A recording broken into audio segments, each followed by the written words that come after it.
official BSB Partner Series. This is FAB-Racing. Well, hello and welcome back, everybody, to the afternoon here of the first round of the FAB-Racing Mini Bike British Championship. It is Sunday and the sun is really shining. The temperature not too high still, but it's good to have that lovely yellow ball in the sky. My name is Ross McIntyre, and as I've had all weekend alongside me, Lewis Ray. Lewis, we've had a great weekend of racing so far. Race 1s and 2s all done and dusted. A few race 3s under our belts as well, and now it's time to finish off the weekend as we see a different kind of race on track between some of the marshals as they're sprinting down the front stretch. It's been a really good weekend of racing so far. Yeah, it really has. Only 8 races left to run today, so everyone's going to be all out for the final races of the weekend, and yeah, it should be good. Temperatures are high, 9 degrees, which is the highest we've had all weekend. Woo. Yeah, sun's out and the bikes are out, so everyone's happy to be here and can't wait for it to get underway. Well, neither can I. You join us with we're just at the coming to the end of the circuit's lunch break. You might be seeing a few bikes being wheeled back into the dummy grid, into the pit lane, as we get ready to go racing with the senior mini motos for their race 3. We've had a fantastic morning of racing with our race 2s and the race 3s for the pros and the FAB-Racing Rookie Cup. Now, yesterday, let's go for a start. Obviously, we had our qualifying of race 1s yesterday. It was a bit of an introduction to the senior mini motors for you, Lewis. Obviously, we saw, your classic, one of the Birkins ended up on the floor. Close, hard racing. Much of the same this morning. Another one of the Birkins on the floor. Different one this time. Again, close, hard racing all the way to the flag. Are you expecting to see similar today? Yeah, certainly. Birkins, Faller, it depends. Well, I think it's going to happen, just whether it's going to be Josh or Matt.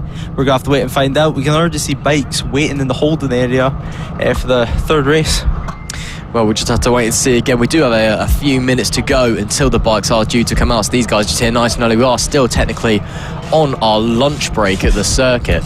So it's still just a few minutes to go until we'll be seeing the riders heading out onto the track. I believe we should be having a formation lap, and then we'll be going once again. So we'll be out to the grid on a sight lap, then a formation lap, and then we'll be going for the racing for the final senior mini motos race of the weekend. Hello and welcome if you're just joining us. If you haven't been with us this weekend, this is the FAB-Racing Mini Bike British Championship, and this is the first round here at the Lydd kart circuit in the southeast of England on the Kent coastline. It's a pleasure to have you along viewing, and if you've been watching along the whole weekend, if you're just joining us, it's an absolute pleasure. Please, of course, do keep liking, sharing, subscribing to the stream wherever you're watching on, be it on the FAB-Racing channels, be it on the Motorsport Radio channels, on the multitude of social medias that we happen to be on, or indeed on the Motorsport Radio website. And of course, just a reminder that we'll be bringing you the remainder of the actions from the race 3s in just a short moment's time. But as we wait for the riders to fill out onto the dummy grid, it's been a very interesting morning's worth of racing here, Lewis. I mean, obviously we've seen some close racing, seen a few tumbles as per normal here in FAB-Racing. Sorry, a lap record getting smashed as well in the Mini GP50s, and they've still got their third race to come as well. And with the temperature holding up, who knows, maybe a little fall even further. But yeah, it's been a very enjoyable weekend of racing so far. Yeah, it certainly has. We've seen all types of racing. We've seen dog fights. We've seen people using their heads and just working out with who faster. Very, very strategic of them. And then we've seen races which is almost like a Moto 3 race in the GP70s. Yeah, exactly. I mean, the GP70s race, if you were lucky enough to watch along earlier on for their race 2, that was a real treat. Literally the top 8 were covered by 2 seconds come the end of the race, nose to tail for the last few laps. It was absolute brilliant racing, and although it was one of those races, maybe not too many overtakes in the end, it was still very, very tense. Everyone was very, very close, and Ethan Sparks finally taking that win after an off in qualifying, still got the pole position, and an off in race 1 from the lead in exactly the same place. I know he's been struggling with his front forks a little bit, just struggling to get them set in, set up. Then he's not quite happy on the bike, and I know a few riders not quite happy on the bike this weekend. Of course, it is the first weekend of the championship, 8 weekends to look forward to in total, including here at Lydd. So it's it's going to take time. Riders maybe haven't done as much work as they have, or getting back onto the bike into the racing weekend. It's it's clear that maybe some things aren't quite as happy as it could be. Clearly a wild crowd starting to form up in the pit lane as the rest of the bikes make their way through.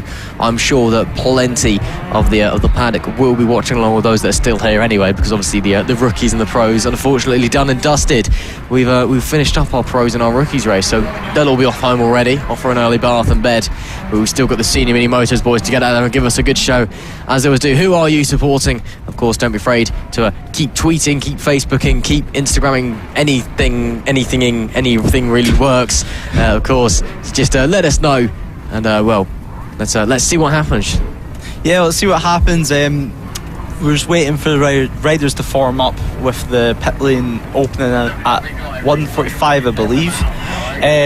Some riders prefer to go down to the pits nice and early so they can get focused. I myself like to be one of those people that are last minute. You're last to rock up, you have less on your mind, while right now your mind can wander, so it depends what people prefer.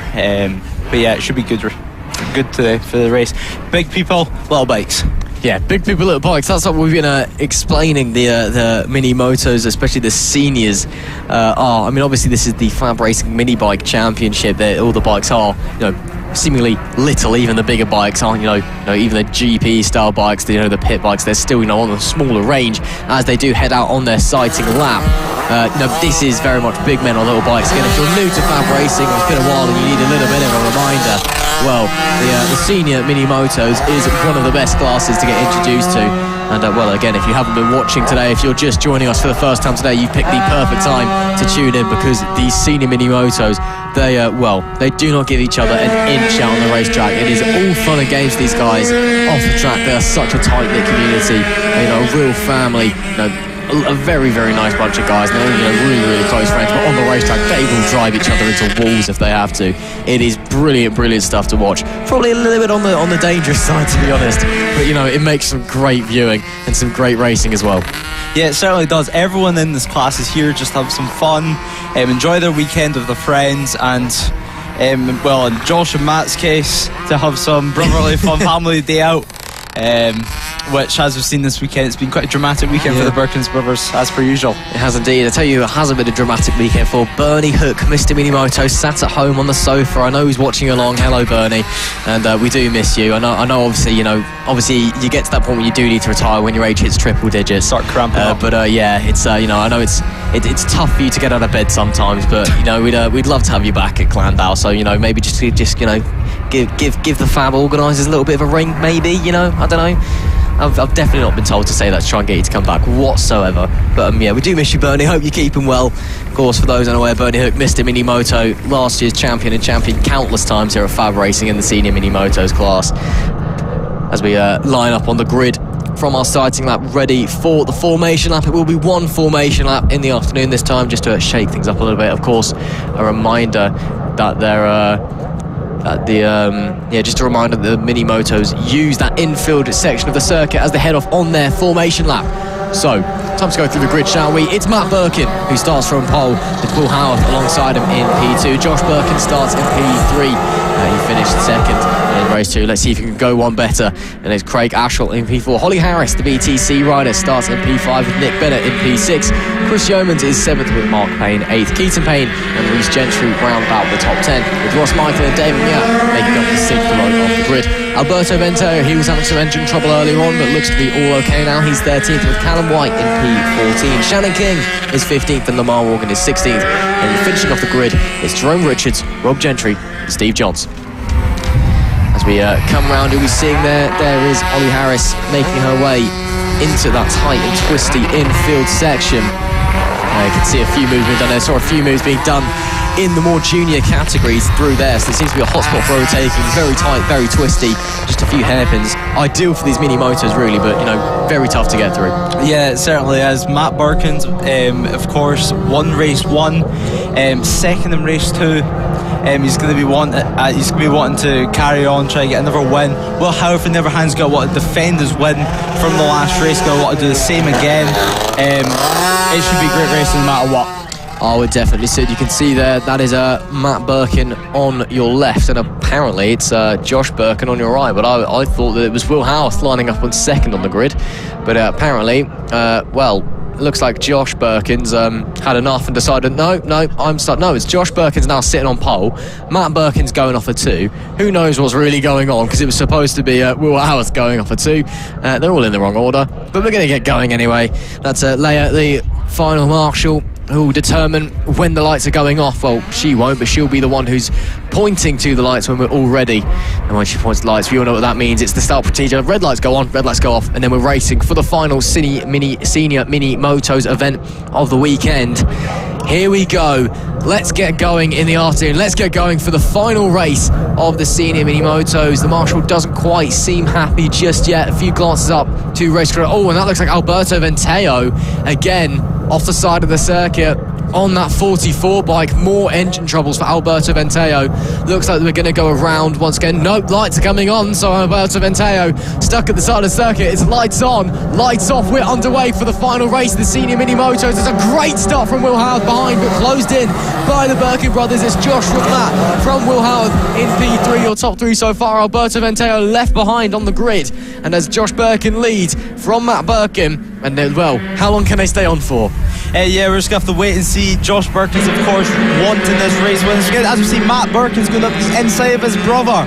Yeah, there you go, Matt Birkin into the lead of the race. So already the shenanigans between the Birkin boys has started. And let me tell you, it's either going to end when one of them or both of them are in the floor or in the wall. Because, well, again, if you're new to FAB and you haven't experienced the Birkin boys, well, off the track, loving brothers, great mates, but they definitely ride each other off the road. Have to. Will Howarth as well in the P3. He's been strong all weekend, both in this and in Moto team. He'll be trying to challenge those two, and again looking to the outside of Matt Birkin. Craig Asher behind as well, clinging to the background. Holly Harris should be behind them. Holly Harris unfortunately dropping down to 6th place, and Nick Bennett's got through. Nick Bennett actually up to 4th. So Nick Bennett, a great start from him from 6th on the grid. So Nick Bennett up to 4th. Craig Asher and Holly Harris dropping positions down to 5th and 6th. And there we can see that is still Matt Birkin in the lead from Josh. Will Howarth a little bit closer this time on Josh Birkin as they come, and that's Will Howarth having a look at the inside of Josh Birkin, going up the inside of Josh Birkin. A great move.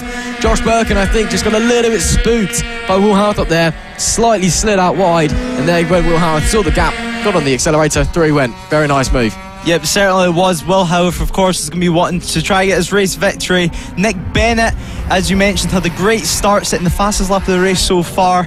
Holly Harris down in 6th, but she is no slouch. She will definitely be up there. She's a Talent Cup rider.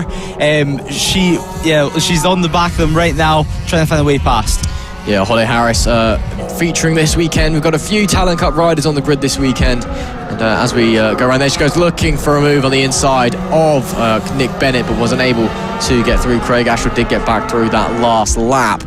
And there is the lead trio once again. It's Birkin, Howarth, Birkin, Matt from Will, from Josh, your front 3 at the moment. But Will's having a look once again. He's got so much drive up on the corner. Just look at the way that he accelerates out of the turns. He's got so much pace on that bike, does Will Howarth. He's absolutely flying out of the tight turn. So coming through here, you know, he's going to be really on the money. Matt Birkin needs to be really on the defensive, and he should be pulling to the inside. No, he doesn't. So Will Howarth sees the opportunity. Josh Birkin having a look as well, but Matt Birkin keeps the lead of the race. That's Alberto Venteo, I think I just saw off to the inside there. Once again, he stops by the looks of things. Already he's got going, but once again stopping. Will Howarth currently has the fastest lap of the race, but these guys are battling through every single corner. Who's going to have the fast lap across the line this time? They're all setting basically identical. Actually, Will Howarth and Josh Birkin on that last lap, identical lap times to the thousandths of a second. That's how hard these guys are pushing. Yeah, they're pushing so hard. This is some hard racing that we're watching right now. Matt Birkin's still in the lead, trying to make it as difficult as possible for Will Howarth to get past. Will Howarth just try to show his front wheel to Matt Birkin's, try to set him off, try to push him into a mistake. Josh Birkin's, as we see, Will Howarth having a look at the inside, but the door gets closed by Matt Birkin's. This is what Josh Birkin's wants to see. These two squabbling, it'll slow them down, and it should let Josh Birkin's through. It should. Will Howarth still there, still looking to the inside. Matt Birkin also trying to defend. And while these guys are battling, surely Craig Asher behind, the gap starting to get smaller and smaller. Nick Bennett, Holly Harris also fighting. Holly Harris trying to keep Chris Yeoman behind. at the moment in this battle for P6. Getting past some lap cars. There goes Will Harris, looks to the inside. Door closed once again by Matt Birkin. Fastest lap of the race at 56 dead for Will Howard. So he's really flying at the moment. The fastest lap time ever set around here in a senior mini moto was funnily enough by Will Howard last year. It was a 54.923, and Will Howard again looking to the inside, unable to make the gap appear, but he is all over the back of Matt Birkin. He's all there and he's looking to the inside. He's gone to the inside. A brilliant move by Will Howard, sliding up the inside of the right-hand sweeper, takes the lead of the race, and now Matt Birkin's got to counter that, but he's got his brother having a look behind him as well. This battle ain't over yet. It certainly isn't. Josh Birkin's, of course, thinking that he's faster than his brother and that he can stick with Will Howard as we see him getting through even more lap traffic. It's a three-man train. It is indeed. Lap traffic, a bit of a problem around here at Lydd for those leaders. It's just the pace difference from the top of the field compared to the bottom, especially after coming off such a long winter break. Some riders a little bit rusty, it would seem. And, it's just really becoming a problem. I know that some riders are getting really unlucky with lap traffic this weekend. Some are getting very, very lucky. So it really is all about where you catch the traffic. It's all about the luck. Will Howard, another fastest lap that last time round of 55.934. Only rider into the 55s in this race. Still that second off his own lap record from last year. But he is flying at the moment. As we look over there, we see a few riders coming round. Still Matt Birkin and Josh Birkin competing with each other. Nice little crowd forming up here. You can see there in the paddock. Some of the riders down the back of the field. A nice and big field here at FAB-Racing. 18 riders, as that I believe is the fight for fourth place. No, not fourth place, sixth place. I want to say, I believe that's Nick Bennett and Chris Yeomans. They're heading on. There goes Chris Yeomans up into P6. So a nice little move there, just using the drive off of the corner. No, apologies, that's Reece Gentry on Mark Payne. So using the drive off the corner to get through. 3 laps to go for these guys as they head through. Nice moves being made there. Just 3 laps to go. Will Howard set the fastest lap once again for 55.2 now. He's really up in the pace of this race. He's pushing Matt and Josh to their limits and seeing if they can stick with them and keep with this pace. With just 3 laps to go in this race, Craig Ashall is 4.6 seconds back, so it does not look like he's going to be in play for the end of this race, but it's race free. It's their final race of the weekend. Will Howard, Matt Birkins, Josh Birkins, Craig Ashall, in fact the whole field is pushing as hard as they can because they know they have a month until the next race. Exactly, this is the last race of the weekend for the senior mini motors, but we're back in a month's time for the second round at Llandow in South Wales. I'm just going to remind everyone again of the lap record by Will Howard, 54.923, because he's starting to push it a little bit. That last lap wasn't as good, came across some lap traffic. Penultimate lap of the race, and the Birkin boys giving each other what for, as you'd expect. And Will Howard is streaking away, 0.5 of a second was the gap last time out. And he's got some clear track in front of him as well. A little bit of lap traffic you can see there through the clear visor, focusing very, very hard. Just dead set on his target, the next corner. And again, that's why I said it earlier, but that's why I love riders with the clear visor. It may not be as beneficial with the sun out, but it just lets you see into the mind of the rider, lets you see what's going on. You can just see how dedicated these front runners are. Yeah, they certainly are. As we see they're getting through even more lap traffic. They're hitting them at a perfect time at the moment, so they're not slowing them up as we go into the final lap of the race. Josh Birkin's hope right now is that Matt Birkins, his brother, is going to get held up by some lap traffic by catching it at the wrong time, so he can hopefully find the gap and get through. But Josh Birkins is not going to let this go without a fight. As you see, he's going down the inside of his brother. Josh Birkins is through in the number 2 bike. Will his brother get cut back? No, he will not. Lovely move there by Josh Birkin up the inside of Matt, just using the width of the track, using the corner to drive himself out. But these two fighting, it's just handing it another hand on the trophy to Will Howard, who's been again phenomenal all weekend, not just in this but in Moto2. Of course we'll be seeing Will Howard out later in the Moto2, but he comes to the final corner for the final time on a mini moto this weekend. It's Will Howard, it's 2 out of 3, and it will be the championship lead going his way. He wins race 3 in the senior mini motos, but look at how close the Birkin brothers were at the line. I think maybe a bit of a synchronised finish there out of the 2 of them.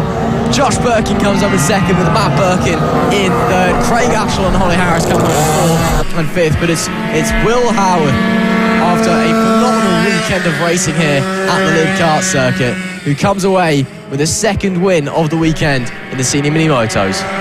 Yeah, it was a great ride there from Will Howarth. As you have a look at the cool down lap, pulling some small wheelies, celebrate him as we have a look at the top 10 in this race. Well, there we have it. Will Howarth winning by 9 tenths for a second, the best lap of 55.2. Both the Birkins brothers second and third. Craig Arshall getting home in fourth. Holly Harris in fifth. Nick Bennett sixth. Chris Yeomans in seventh.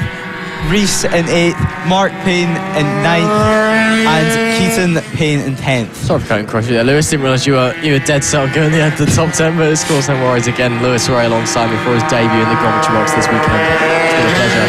And, well, I think you've done quite a good job, so well done so far. But it's not over yet because we've got our final mini moto race of the weekend, and of course, what else would it be with the LC40 Elites featuring some AC40 Pro riders. And of course, we only had four LC40 Elites show up this weekend. I think a lot of riders put off by the snow, as well as that COVID effect that we talked about earlier.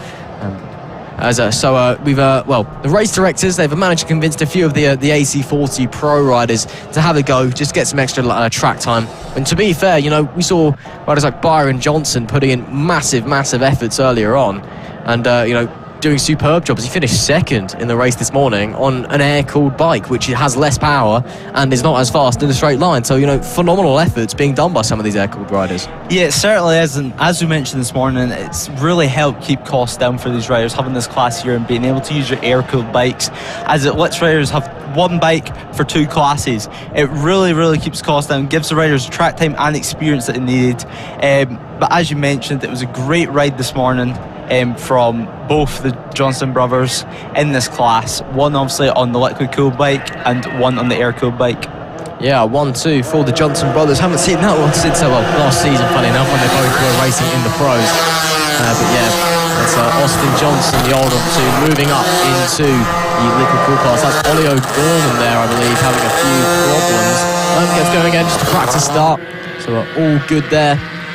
Once again, slightly different from this morning. Only one formation lap for the riders this morning. They were getting two. Now it's back down to one because apparently two is too many, or something along those lines. Anyway, there is Austin Johnson. He's starting second on the grid, and he's wearing very similar. Actually, he's wearing identical threads to his brother. Same helmet, same leathers, same livery on the bike. The only way you'll be able to tell really is by us telling you, and by Austin when he goes away, because he's on the faster bike, as he did earlier this morning. Of course, the liquid cools are significantly faster than the air cools, so it was very impressive for Byron Johnson to be able to hold on to that P2 like he did from Findlay Polehill. Coming onto the grid now, a few of the dads lining up again. A lot fewer of the air-cooled dads kind of coming along for the ride, just extra track time. Why not? Certainly. I mean, it may mean more time until the riders get home, as they can't go home for lunch. But this experience is going to be great for the riders to get more track time and to get racing around new people that maybe they haven't raced against before in the normal class. Yeah, exactly. I mean, it's time on the track. It's time in a race that you can't get just on your everyday track day. A few of the riders are out of position there, just rolling their way through. Ollie O'Gorman trying to find his way. A few last words with his dad there. Just a few words of wisdom, I'm sure. Probably don't crash, ride fast, have fun. That's probably what I'd say. But again, I don't have a kid and they don't ride motorbikes. But, it's just waiting to get ready. A few riders well out of position, actually, by the looks of things, because we're getting people turning around and going very much backwards. So I'm not entirely sure what's going on, unless they're separating the air-cooled bikes, or no, they're just sorting the grid out. I'm not entirely sure, but we'll get there in the end. As we get ready and waiting, of course, we do still have a formation lap to go on anyway, so, it's not really the end of the world, is it? No, it's certainly not. These bikes, of course, are really fast, especially the liquid cool ones, are capable of 56 mile per hour, which for a 7 to 13-year-old, it's really fast. Yeah, it definitely is. And, of course, this is the last class, the elites, for the junior mini motos before they step onto those Grand Prix bikes. So it really is, kind of the best you can do on the mini motos. It's kind of giving it your all. And then after this, it's up onto the Grand Prix bikes. It's up onto the Metrokit Mini GPs, which we'll be seeing the The other, those two, their race 3s coming a bit later on as we get ready to go on the warm-up lap. We've got 4 of the drivers on the grid. We know where they're starting. We don't know where anyone else is starting, so it'll be interesting to say the least. But going off the pole is Harrison Day, alongside him Austin Johnson, Finley Polehill and Sam Gardner on the second row of the grid. That was it for the qualifying for the elites, and we have no idea where any of the pros are going from, but we'll work it out as we go along. Yeah, we certainly will. Sam Gardner had an amazing ride this morning. Definitely deserves to be mentioned after having that crash at the start of the weekend and being able to show his bravery and his confidence to get back on the motorcycle with pace straight away to be able to still be up front. Yeah, absolutely. I mean, a few riders out there, of course, crashing is part of racing. Everyone has a crash at some point, no matter what you're on, and it does hurt. But he, had a pretty big whack yesterday morning at the first corner of race 1, actually, and actually got ruled out of the race 1 for the elites because the medics thought he actually might have been concussed. But he's managed to get back on the bike today, which is a really great showing after such a big hit. And he's done an amazing job. He did an amazing job this morning. I'm sure he'll do an amazing job today. And I'm sure he's very excited as well. Again, it's the last race of the weekend. It's the one that everyone wants to win, because everyone remembers the last race winner, don't they? And it's the one that everyone wants to win, do well in. See there the 2 riders on the front row. Harrison Day in that pink helmet, Austin Johnson with that black helmet. The clear visor is the only thing that separates him from his brother with the black visor. Both on the 37 bike apparently as well, which is not particularly helpful. No, Austin Johnson's on the 27. My apologies. Anyway, here we go. It's time for the final mini moto race of the weekend. As you get ready, we all know what's going to happen now. The riders lined up on the grid. Who's going to be victorious in the final race for the mini motos this weekend? It's going to be lights on, lights off. We're underway. It's a decent stop. Harrison Day, Sam Gardner behind him, gets away like an absolute rocket ship. It's Harrison Day who leads with Austin Johnson, Finley Polehill, Gardner in 4th. The air-cooled classes behind as well all look pretty normal as they go through turn 1. 17 bikes out on track. That's even more than we had in race 2, so great stuff to see there. We managed to get even more of the air-cooled classes to come along. And there we can see that's Byron Johnson actually challenging Finley Polehill, I think that was, coming through turn 1. So already drama at the start. Yeah, it certainly is. With 17 bikes in the grid, it's quite a big grid now. But that may be due to the lunch break and having more time to remove the restrictor to get the bikes ready for this class. Austin Johnson already off to a great start, a pretty big gap forming already from Harrison Day.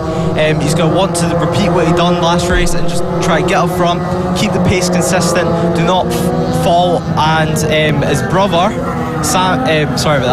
Brian Johnson just behind Harrison Day, want to pass to the 2nd place position. Yeah, exactly, of course. I'm sure that the Johnsons, Austin and Byron, will be wanting to repeat their 1-2 that they got in race 2 earlier on. And then we can see that is Byron there, chasing down your pulsar to Harrison Day, pushing, looking to the outside, looking to the inside. And Harrison Day probably looking to a similar defensive performance as Byron did to him earlier on. Just sit there on the racing line and make yourself look pretty. Zhou going through some, they head through the high speed back section and into the infield in a short moment's time. Will Byron Johnson be looking to the inside? No, he won't. Harrison Day goes on the defensive, keeps the door closed. But look how close Byron Johnson is pushing Harrison Day. He's almost touching wheels as they head through the hairpin. Super close between the two of them. And this is no holds barred racing. This is young riders out there giving it their all. And that is Byron Johnson on the air-cooled bike, trying and almost getting past Harrison Day. He pops a wheelie down the main straight. Wow, Byron Johnson, he's got a lot of pace on board that AC40 and he wants that 2nd place again. Yeah, he certainly does. It's a real testament to how great these air-cooled bikes are. As we see, he's just trying to find a way past at the chicane as we head round to a fast sweeping right-hander. Byron Johnson, of course, as I said, on the air-cooled bike, although it may not be as fast as liquid-cooled, it can still be competitive, and he is showing this right now. Well, he certainly is a great display of rider talent as well, but that does not take away from Harrison Day. Of course, he's been winning races in many classes throughout the weekend, and still looking forward to getting at least a podium, if not a win here today. If he can close the gap to Austin Johnson, currently 3.5 seconds with the 7 laps to go. And of course, anything can happen in motorsport. Again, almost touching front and rear wheels there. Byron Johnson and Harrison Day. And while this is happening, Finley Polehill in 4th place. He's going to be sitting there thinking surely, and again, Byron Johnson to the inside through the final corner, has to back off because he's getting squeezed by Harrison Day. And well, Harrison Day playing a bit of mind games out there. You know, he knows that Byron Johnson has the pace. He's thinking, I'm not going to let you through here. I'm just going to close the gap.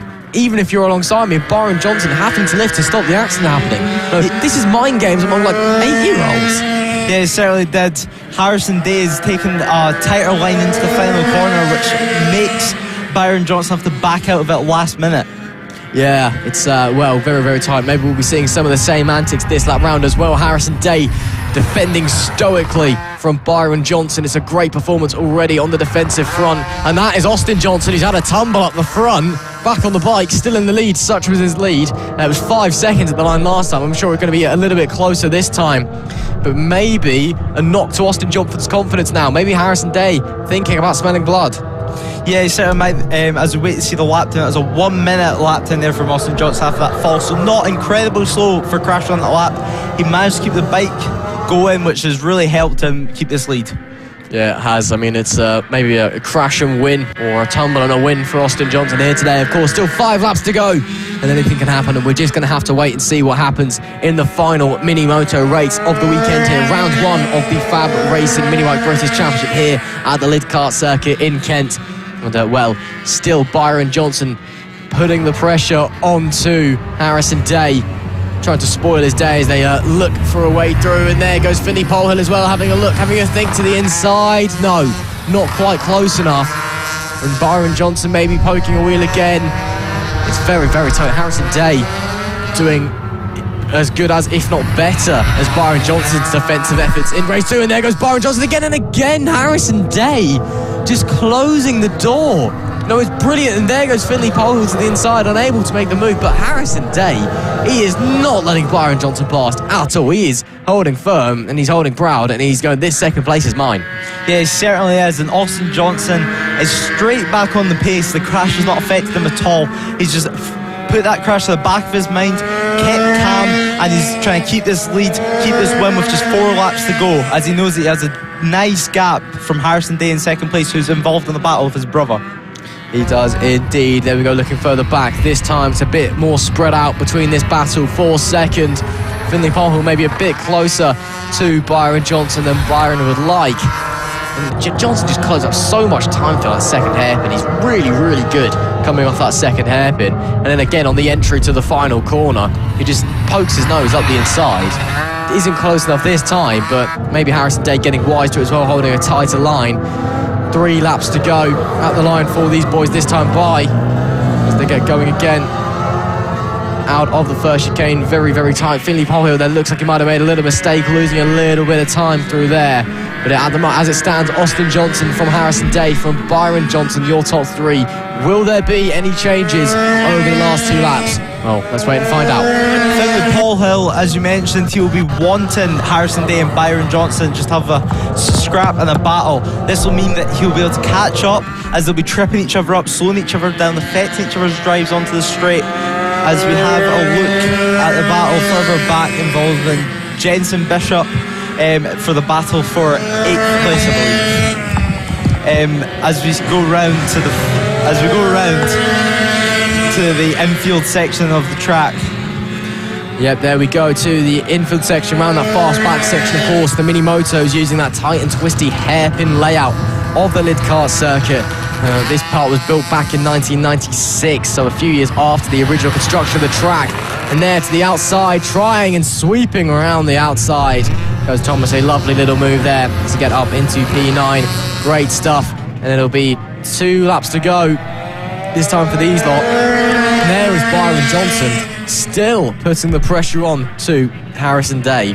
He is pushing like a madman, and apparently Austin Johnson has retired by the looks of things, because Austin Johnson has gone off in the infield, and that might be him done, because Harrison Day is now in the lead of the race. Unbelievable. So Harrison Day now leads. I'm not sure if he knows. I'm not sure if Byron Johnson knows, because this is now for the race lead. Byron Johnson into the race lead on an air-cooled bike. Yeah, this is amazing stuff. It's the last lap.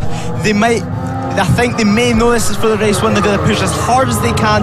Byron Johnson wants to win this race so he can say he won an liquid-cooled race in an air-cooled bike. That would be unbelievable if he could do that. What a performance this would be from Byron Johnson. He's picked his overtake time perfectly.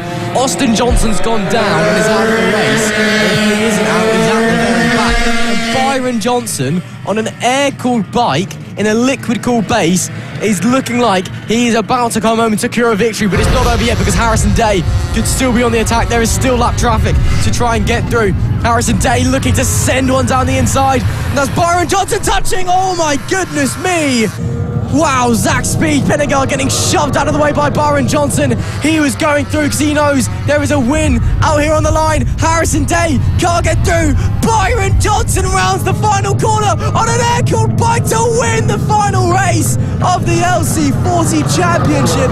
Unbelievable from Byron Johnson. Amazing racer from Byron Johnson. He took absolutely no prisoners on the final lap. If there was lap traffic, he was getting past, and then it caused the gap to bridge with Harrison Day as we look at the top three, with Byron Johnson being your winner, Harrison Day coming home in second place, and Finlay Paulhill will be delighted with that third. Well, I don't know if Byron knows that he's won that race, so I don't know if he saw his brother go down. He's waving to the camera anyway. But that is an unbelievable achievement if he has won that. A win in an air-cooled bike in the liquid-cooled brace. Wow, unbelievable stuff there. Byron Johnson, though, your race winner.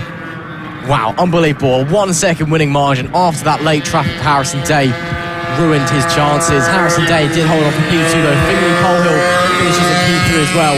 Oliver Hall brings home in P4 with Lewis Hull P5, then Ollie O'Gorman in 6th place, followed by Jensen Bishop, Liam Linkvist, Matthew Thomas and Rex Austin rounding out the grid.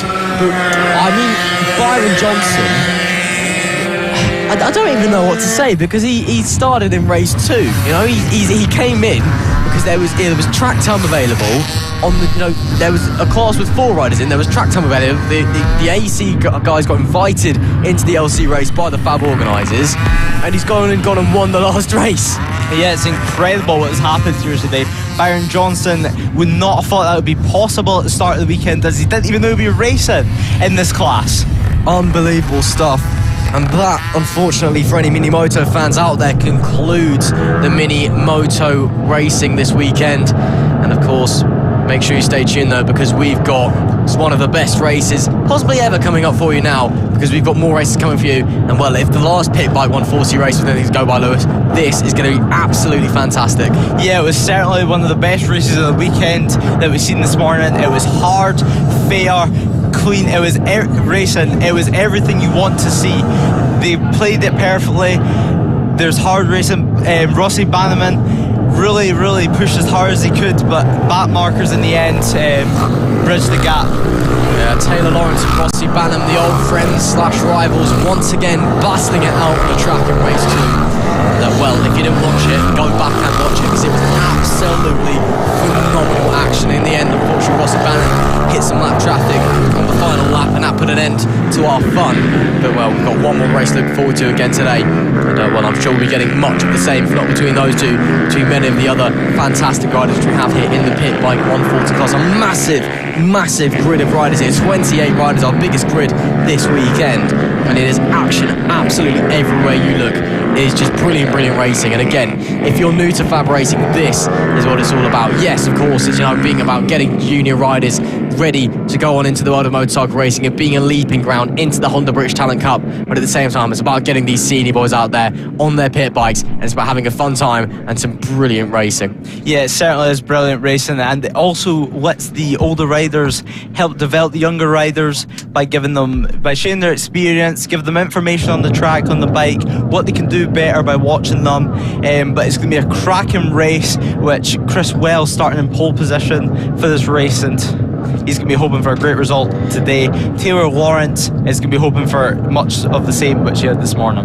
He will be. Lucas Brown as well will be looking to repeat his race 1 victory. We'll have to wait and see. Of course, here in the Pit Bike 140s, anybody can enter as long as you're 13 and above and have sufficient ability on a bike, is the official quote from the rulebook. And it's open to pit bike machines with Chinese engines over 140cc. Still got a warm-up lap left to go. Some of the riders looking like they want to get on with it already, but not quite yet. Taylor Lawrence in position 2, having a laugh and a joke with Rossi Banham. They look very, very ready. I mean, Taylor's literally jumping about in his seat. He is so excited to get going, but unfortunately for Taylor, still got a warm lap left to go. Let's run through the grid, shall we, to head off on the formation lap. It is Chris Wells starting on pole position. Taylor Lawrence, your reigning champion in race 2 victor, alongside him. Race 1 victor Lucas Brown starts from P3, and Rossi Banham, last season vice champion, starts in P4. Reece Peacock is 3-5, and 3-time champion Jamie King is P6, with Cameron Saul P7, Nathan Reed P8, Darren Anderson P9, and Marco Pandolfo rounding up the top 10. Adam Redding is 11th, with Sean Whittaker in 12th, Max Perry 13th, and Liam Wood 14th. Elliot Crosby and Tom Stanford make the 8th row of the grid. Zach Torian, Giorgio Scarlato, Matthew Lindley, and Slam Smithson finishing the top 20. They're followed by Steve Merrim, Dave Glover, Keaton Payne, Thomas Dudson, Chadley Whiting, Ben Ridgewell, Jason Calcapsula, and Powell Nozel rounding out the grid. And I mean, Lewis, it's as they come around now, I mean, just get ready, I suppose. Yeah, certainly. Rossi Banham, speaking to him earlier today, reported that he had some engine issues, which are cutting out intermittently, so he'll be hoping that his bike goes smoothly, the race goes smoothly, and he can hopefully get on the top step of the podium by the end of this race. Well, we'll have to wait and see. Are we going to get some more pit bike antics? Of course we are. It's a brilliant series. It's some brilliant racing, and Lydd is one of the best circuits for it on the calendar, and it's an absolute pleasure to be starting it because we've had 2 fantastic pit bike races, and as we get ready to get going for a 3rd, I'm sure this one is going to be as good, if not even better than the 2 we've had before, as we've got a bike stop. That's apparently got Rossi Banham start from the back, but it doesn't matter because the red lights are on. The lights are off, we're underway. It's a great start from Taylor Lawrence. Rossi Banham getting a bit of wheel spin as he goes. It's Chris Wells that leads from Taylor Lawrence, from Lucas Brown, Rossi Banham in P4. A few riders, oh, big wobble there through turn 1 for somebody. There's up the front of the pack, is that Chris Wells leading in, and that's Taylor Lawrence getting hung out to dry as well.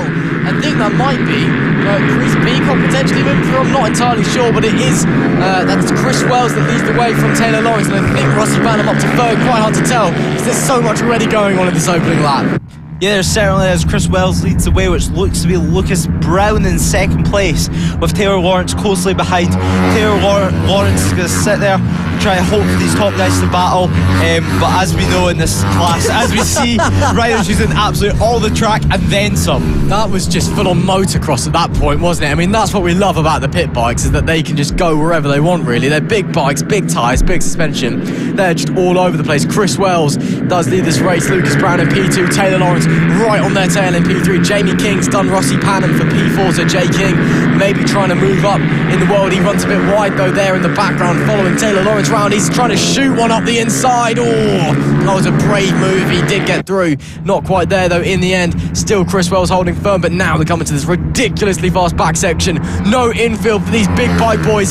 Through they go. Is that Lucas Brown into the lead? Yes, it is. Up the inside into the final turn goes Lucas Brown. He takes the lead of the race. 10 laps to go at the line this time. Oh, but there goes Chris Wells, back pass through. And there is an accident further back. Someone walking over some barriers there. Not sure who that is. I think it may be Adam Redding potentially. I'm not entirely sure. No, I'm not entirely sure. I think it's Sam Smithson actually, apologies, who's gone off there. But it's still Lucas Brown that leads this race. Well, Chris Wells, who got back in front, apologies, from Lucas Brown, from Taylor Lawrence, Jake in 4th, Rossi Banham 5th, Reece Peacock, a great lap there into the 43s, 43.9. Fastest lap that we've had for all day, but of course still quite a way off the lap record. Yeah, we are. Although it's hot conditions out here, the track is hot, it's rubbered in, the riders are ready for this race. They understand the track now, so we are running fast times. It's just slightly off the lap records. Chris Wells leads the way, wanting to get his first race win of the weekend, although he started in pole position. He's not won a race yet. No, he has not. Bad luck both times. He went down in the first race, and last time out was Taylor and Rossi. It's Taylor Lawrence to the inside of Lucas Brown. A lovely move, and again shooting it up the inside. What a move! What a move by Taylor Lawrence to take the lead. 2 bikes in 2 corners. That's what makes him a champion. Through to the lead he goes, but Chris Wells ain't done yet. To the inside, into the final corner. Does Chris Wells get it? No. Taylor Lawrence shuts the door. Brilliant stuff from your champion. Yeah, it certainly is. Chris Wells still leads, Taylor Lawrence leads the way with the fastest lap of the race with 43.5. That's 4 tenths faster than the guys behind him. Taylor Lawrence is going to want to just try and run away, because if you get passed by one person in this class, there's usually 3 or 4 people that follow them. Oh, that's what you can see there as well. As this top 4 very quickly becoming a top 6. As Jamie King and Reese Peacock start attaching themselves to the back of Rossi Banham. But Taylor Lawrence, what a move. Coming up to a bit of lap traffic here, so that might cause some havoc as they go through. Yes, it does. Looks like someone might get held up into the final corner. There is. That's Jamie King and Reese Peacock down the back. Lap traffic getting out of the way, nice and smoothly. But look how much lean Taylor Lawrence is getting through the corners. He is so committed, so close to the ground on these pit bikes. He is pushing so hard, and that is what makes him such a fantastic driver. Riding for his absolute life, that's Rossi Banham. Having a look on Lucas Brown in the back, and again Rossi Banham, who's off to Junior Superstocks this year over at BSB. He is pushing like absolutely crazy again, sticking a wheel up the inside, but Lucas Brown gets the drive through the corner, maintains that P3 onto the back straight. Yeah, it certainly is. Racing in this class is absolutely ruthless, but then as soon as racing is done, they're all making jokes. Even on track, you can see them looking behind them. Maybe, as you've seen there, looking behind them, battle as hard as they can, as it looks like Chris Wells is down the inside, going around the final corner. Chris Wells leads the way with 6 laps to go now. Nice move by Chris Wells, but I don't think Taylor Lawrence is done just quite yet. He will be fighting back. Watch Rossi Banham, watch Lucas Brown, Reese Peacock and Jay King behind as well. They're fighting. Oh, that's a Rossi Banham. Oh, traffic. Oh, 3 riders down. That's Brown and Banham down with the traffic. And bike smoking. Rossi Banham absolutely furious there. I'm not sure who it is that they've gone down with.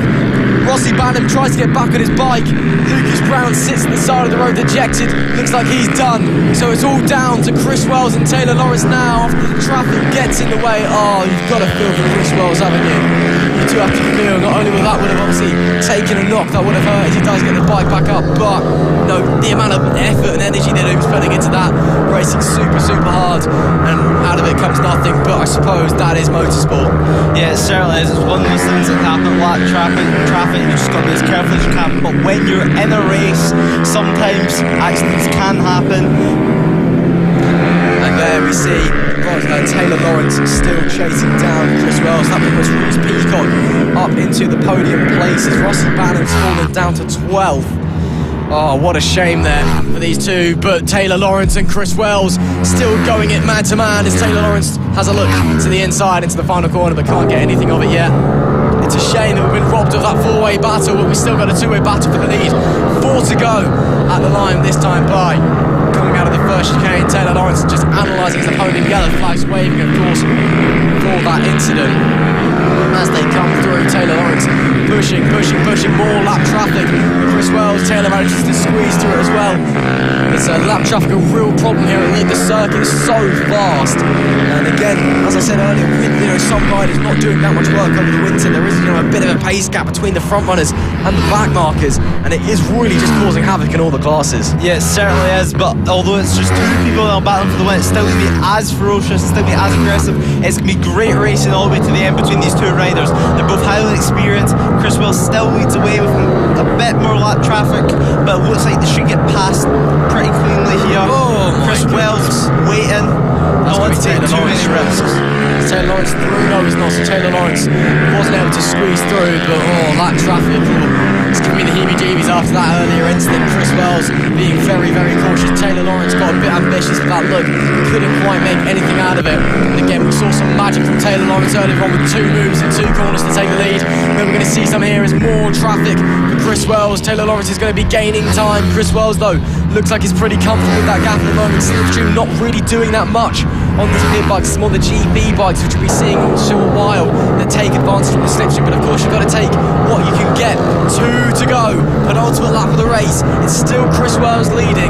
He hasn't won a race yet this weekend, despite the fact he started from pole. And now it looks like it might be the time there's more lap traffic. And again, oh my goodness me, oh my goodness, Chris Wells giving no room. He is pushing so hard with that lap traffic, and I think following them is it's Reese Peacock. I think the rider that's just joined that train is third place Reese Peacock. So suddenly, as we're about to enter the final lap, we've got a three-way fight for the lead. Yeah, now we do. Chris Wells still leads the way. He looks like he's comfortable with the pressure that Taylor Lawrence has been consistently putting on him. But as we head onto the last lap, you can see more back markers just behind, and it is Reese Peacock that has caught up to them.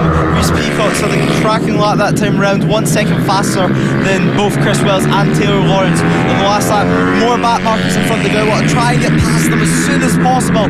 Chris Wells, as we've seen, takes no prisoners when it comes to lapping the traffic. Chris Wells, even more back markers in front. Taylor Lawrence is wanting Chris Wells just to punch a hole through his back markers and follow him through in the hope that Chris Wells will get held up as we head round for the final lap, final half lap.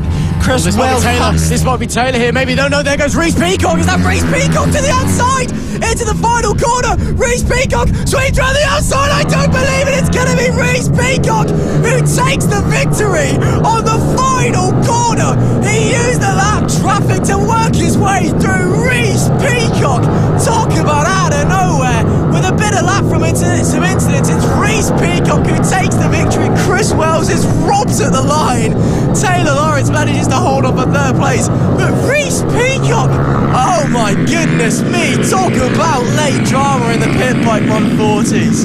Yeah, certainly as much drama as the first race, just came in different forms. Reese Peacock, who would have thought it going into that final lap that he would have came out on top. The lap traffic, Chris Wells and Taylor Lawrence just caught at the wrong time and just gave Reese Peacock the perfect drive to be able to go alongside, go into the final corner and carry the corner speed to go around the outside on the final corner. Again, lap traffic is all about just getting lucky and catching the lap traffic. As you said, Chris and Taylor just caught the lap traffic, had to go the long way around the outside through those sweepers. Reese was able just to sit on his normal line, had a huge drive down the backstretch, huge gulp of momentum, squeeze around the outside, shut the door on Chris Wells to take the victory. There is Reese Peacock, 0.287 is the margin at the line. He's followed by Chris Wells and Taylor Lawrence not far in tow. Jamie King managed to hold on for fourth place, with Charlie Nesbitt in fifth, Cameron Saul in sixth, Nathan Rigg in seventh. Rossi Bannon managed to work his way up into eighth place after that incident earlier on. Great to see that he managed to work his way back into the top 10, followed by Marco Pandolfo and Sean Whittaker. That concludes our pit bike action from this weekend, but what a way to end the weekend for the PB140s. Unbelievable stuff. Yeah, it certainly is. I mean, Rossi Banham's going to be very, very disappointed about that race. There was nothing he could have done. He just got caught up in that accident with the lap traffic. As we have a quick look at the holding area, as we see our next class that's coming out, which is the Mini GP50s. It is indeed. And of course, in race 2, we saw a new lap record set by Luke Fitchett, a 42.9. First time that a Mini GP50 bike has ever been into the 42 second. So Luke Fitchett is 2 from 2 so far, and well, he's absolutely flying this weekend. So if I was a betting man, he'd be the one I'd be looking at for this race. Of course, out they go onto the track on their sighting lap. Well, at 9.5 minutes for this Mini GP50 race. Of course, the first step onto the GP bikes for these riders. A few practice stuff from some of the riders there. We've got Archer O'Brien there, 199 there of Finley Polehill. Of course, if you've been watching along and listening, do please let us know on social medias. Of course, keep liking and sharing the stream, whether it be the FAB-Racing or Motorsport media channels on whatever social media you happen to be watching along on, or indeed if you are listening along on the Motorsport radio website. It's a pleasure to have you along here for the opening weekend of the FAB-Racing British Mini Bike Championship here at the Lydd Kart Circuit in Kent, and we are getting ready for the final race of the weekend, race 3 in the Metrokit Mini GP50s. Yeah, we are. Luke Fitchett had an amazing ride this morning, breaking the lap record I think 3 times in that first race. Marco Holt, of course, do not say that he's not going to be here at the front, but Luke Fitchett, he's just so hard to not say that he's not going to win the race with the pace that he's shown this morning.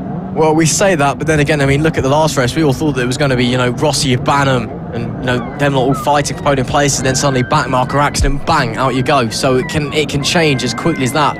Apparently got a few seagulls watching along by the sound of things there, and obviously we've got a bit of a crowd watching along as well, if you can't quite see on the right hand side, but as always a decent healthy crowd made of the Fab paddock of friends and family watching along as we get going on our formation lap. On pole position it's Marco Holt on that number 9, that red number 9 bike. Of course, the confusion earlier, we did clarify Marco Holt's on the red number 9 with the minion helmet. Bailey Lawrence is on the purple and pink number 09, but Marco Holt's, he's got a transponder on a different number. We're not quite sure why that is, but he is competing in today. Marco Holt from pole position. Luke Fitchett goes off alongside him. Archo Grime starts in P3 with Bill Harris in P4. Finley Polehill goes from P5 with the Zaya Devine in P6. There's Frankie Watson, Harley Baker and Bailey Lawrence on that number 09, rounding out the grid for the final race of the Mini GP 50s. Yeah, but it was a great race this morning. High lap times, high intensity. The sun is still out, so we can potentially see the lap record getting broken again by Marco Holt or Luke Fitch or anyone really here, because we have some great talent. Archie O'Brien, for example, won 2 championships last season in the form of the AC40 Pros and the LC40 Elite. Well, we'll just have to wait and see what's going to happen. Holt on that red number 9 to your inside, Fitchett on your yellow number 9 on the outside. Of course, this is the starting point for Grand Prix bikes for young riders. The marshal points to the lights. It's red lights on, lights off. We're underway here for the final race of the Mini GP 50s weekend. It's a great start. Luke Fitchett got away well. It's Luke Fitchett, and it looks like once again Mark Holt's transponder having issues according to our timing screen. Luke Fitchett into the lead of the race. Marco Holt in second, Archo Klein down in third, and Marco Holt trying to fight back against Luke Fitchett, but once again it's that number 7 machine streaking away at the front, I'm sure, after a great start. What can Marco Holt do in retaliation? Or he's just going to have to sit there and settle for second again. Marco Holt straight away, I think his plan is just to try attack Luke Fitchett as soon as possible. As soon as Luke Fitchett gets into his rhythm, he's so hard to look by. As you can see, Marco right on the back of him, piling the pressure to Luke Fitchett. He's hoping that Luke Fitchett will make a mistake, so then he can slip through and try and just destroy his rhythm. Well, what Marco might be trying to do is try and follow Luke, which he seems to be doing quite well here. Just follow him, see what line's going. Because if you've set a lap record, you're obviously quite good rounds here, aren't you? You obviously know what you're doing. So maybe just trying to follow Luke, see what he can gain, and then go for the move, go for positions, and see what you can do. Luke Fitchett from Marco in P2, Archo O'Brien in P3, Bill Harris is there, Devine gaining positions on the first lap on Finley Powell up to P5. But it is Luke Fitchett that leads this race as they come down to the back stretch. Of course, this Mini GP 50 bike, as I was saying, is the start of the Grand Prix racing experience for these young riders. Of course, after this is the 70s and then on to the British Talent Cup. Of course, FAB is the gateway into the Honda British Talent Cup. Over 60% of the field made up of FAB graduates. Of course, FAB is on Dorna's road to MotoGP. It is the official partner series of the Bennett's British Superbike Championship. So, lots of opportunities for these young riders, and this is just the first step to many young riders' motorcycle career. It certainly is. This class has produced some great racers over its time. It's such a fast class. I mean, if you come to this race weekend, if you stand at the first corner, you can see how fast these bikes are. The cameras really do not do it justice.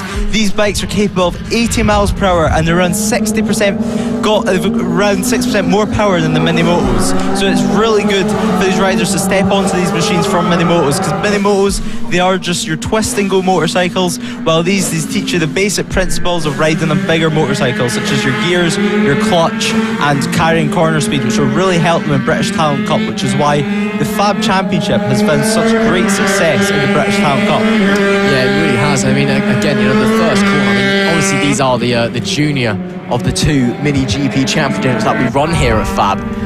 These are still proper. They are proper Grand Prix racing bikes. I mean, you could stick Joe Punter on them and they'd probably be scared out of their absolute mind. They are properly fast bikes. Again, capable of 80 miles an hour, not quite probably 80 up the back straight, but it is still ridiculously fast. Lots of high acceleration, and into that first turn, you said it is ludicrously quick how fast they are able to go into that part of the racetrack. Probably faster than a go-kart into there, to be honest. Bear in mind that this is a kart circuit. Fighting for P5 and 6 there. Zaya Devine and Finley Polehill. Zaya managed to squeeze up to higher place. Well, he's done a good job so far. Last year was a bit of a learning year for Isaiah Devine, now looking to stake his name in the 50s Championship. Finley Polhill, meanwhile, this is his first time on a 50s bike in the FAB-Racing Championship. Meanwhile, back to the front, and it's a Marco Holt currently with the fastest lap of the race, lapping very, very close lap times to Luke Fitchett's lap record. Luke Fitchett's lap record is a 42.9. Marco Holt's just set a fastest lap of the race of a 43.081. But Luke Fitchett was a 43.089. So, yeah, Marco Holt is definitely following Luke Fitchett, trying to see, and they're both running very, very quick lap times, very close to the lap record, which got set earlier today. Yeah, certainly as Marco Holt has sat there, learned Luke Fitchett's lines, learned where he could go faster, and then combined it with his own lines, and it's created a monster, really. It's made Luke Fitchett's life really, really hard. Marco Holt is right on the back of him with just 6 laps to go. Marco Holt's just going to wait there, see where he can pass, and hopefully pull off a move. Yeah, I mean, obviously Marco Holt is very, very successful at being the hunter, chasing down that first place position. That's kind of his bread and butter. It's what he's good at. It's what he's used to. Is just focusing on that leader in front and just chasing them down, hunting them, and getting past them for the victory. It's what he did all last season. Of course, Marco, vice champion of the 50s last year, and took it all the way to the final round of Clandale as well. And well, that's what he's trying to do here. He's learned the lines now. He's just waiting for the opportunity to arise, waiting to make the move. The pressure is on Luke Fitchett, coming up to some back markers here. Hopefully they'll be getting out of the way. Ooh, that's Bailey Lawrence there, the back marker, just having to go either side of them. And Marco Holt to the inside. No. Getting excited a few times there. Back marker's going either way, but in the end, it's still Action Stations. Luke Fitchett from Marco Holt. Arch O'Brien's 4.5 seconds away as it stands. So unless these guys have an incident, it looks like it's going to be Fitchett or Holt for the win. But these guys very, very, very, very, very close. Yeah, it certainly is. Lap traffic is now starting to come into play, so it's really just a question of when Luke Fitchett and Marco Holt is going to catch them and who can get past them quicker and cleaner. Marco Holt is still just behind Luke Fitchett. Luke Fitchett potentially did a hand signal, it looks like, going into the final corner now, heading onto the line with just 3 laps to go whenever we cross the line now. Luke Fitchett still in the lead, potentially making more hand signals there to Marco Holt. I don't know what that's about. And still in the low 43s. Yeah, so lapping very, very quickly as it's maybe starting to heat up with 3 laps to go. Marco Holt closing in, poking a wheel, lap traffic as well. And that's interesting. So Luke Fitchett very much dedicating himself to the inside there to try and get through the lap traffic. Was that the wrong move? I'm not sure. Marco Holt is still behind. And Marco, he's very experienced on these bikes, as is Luke. Luke was here last season as well, and Marco poking her nose up the inside. But Luke Fitchett closes the door. Penultimate lap, 2 to go this time by as they come into the line, and now the first corner. Marco Holt needs to make moves soon. He's starting to run out of time. He's got the pace, but it's one thing to stay with the bike in front, it's another thing to overtake. Yeah, you can really see that Marco Holt's trying, especially coming out of that first chicane. Marco Holt is pulling the bike with his whole body and all his strength to try to get the bike over to the right hand side of the tyre, with the throttle fully cracked open, trying to catch up to Luke Fitchett as we head through the sweeping section before we go into the straight, with Marco Holt potentially going to look up the inside like he did last lap as we approach even more lap traffic. Yeah, more lap traffic for these leaders to negotiate as they come round.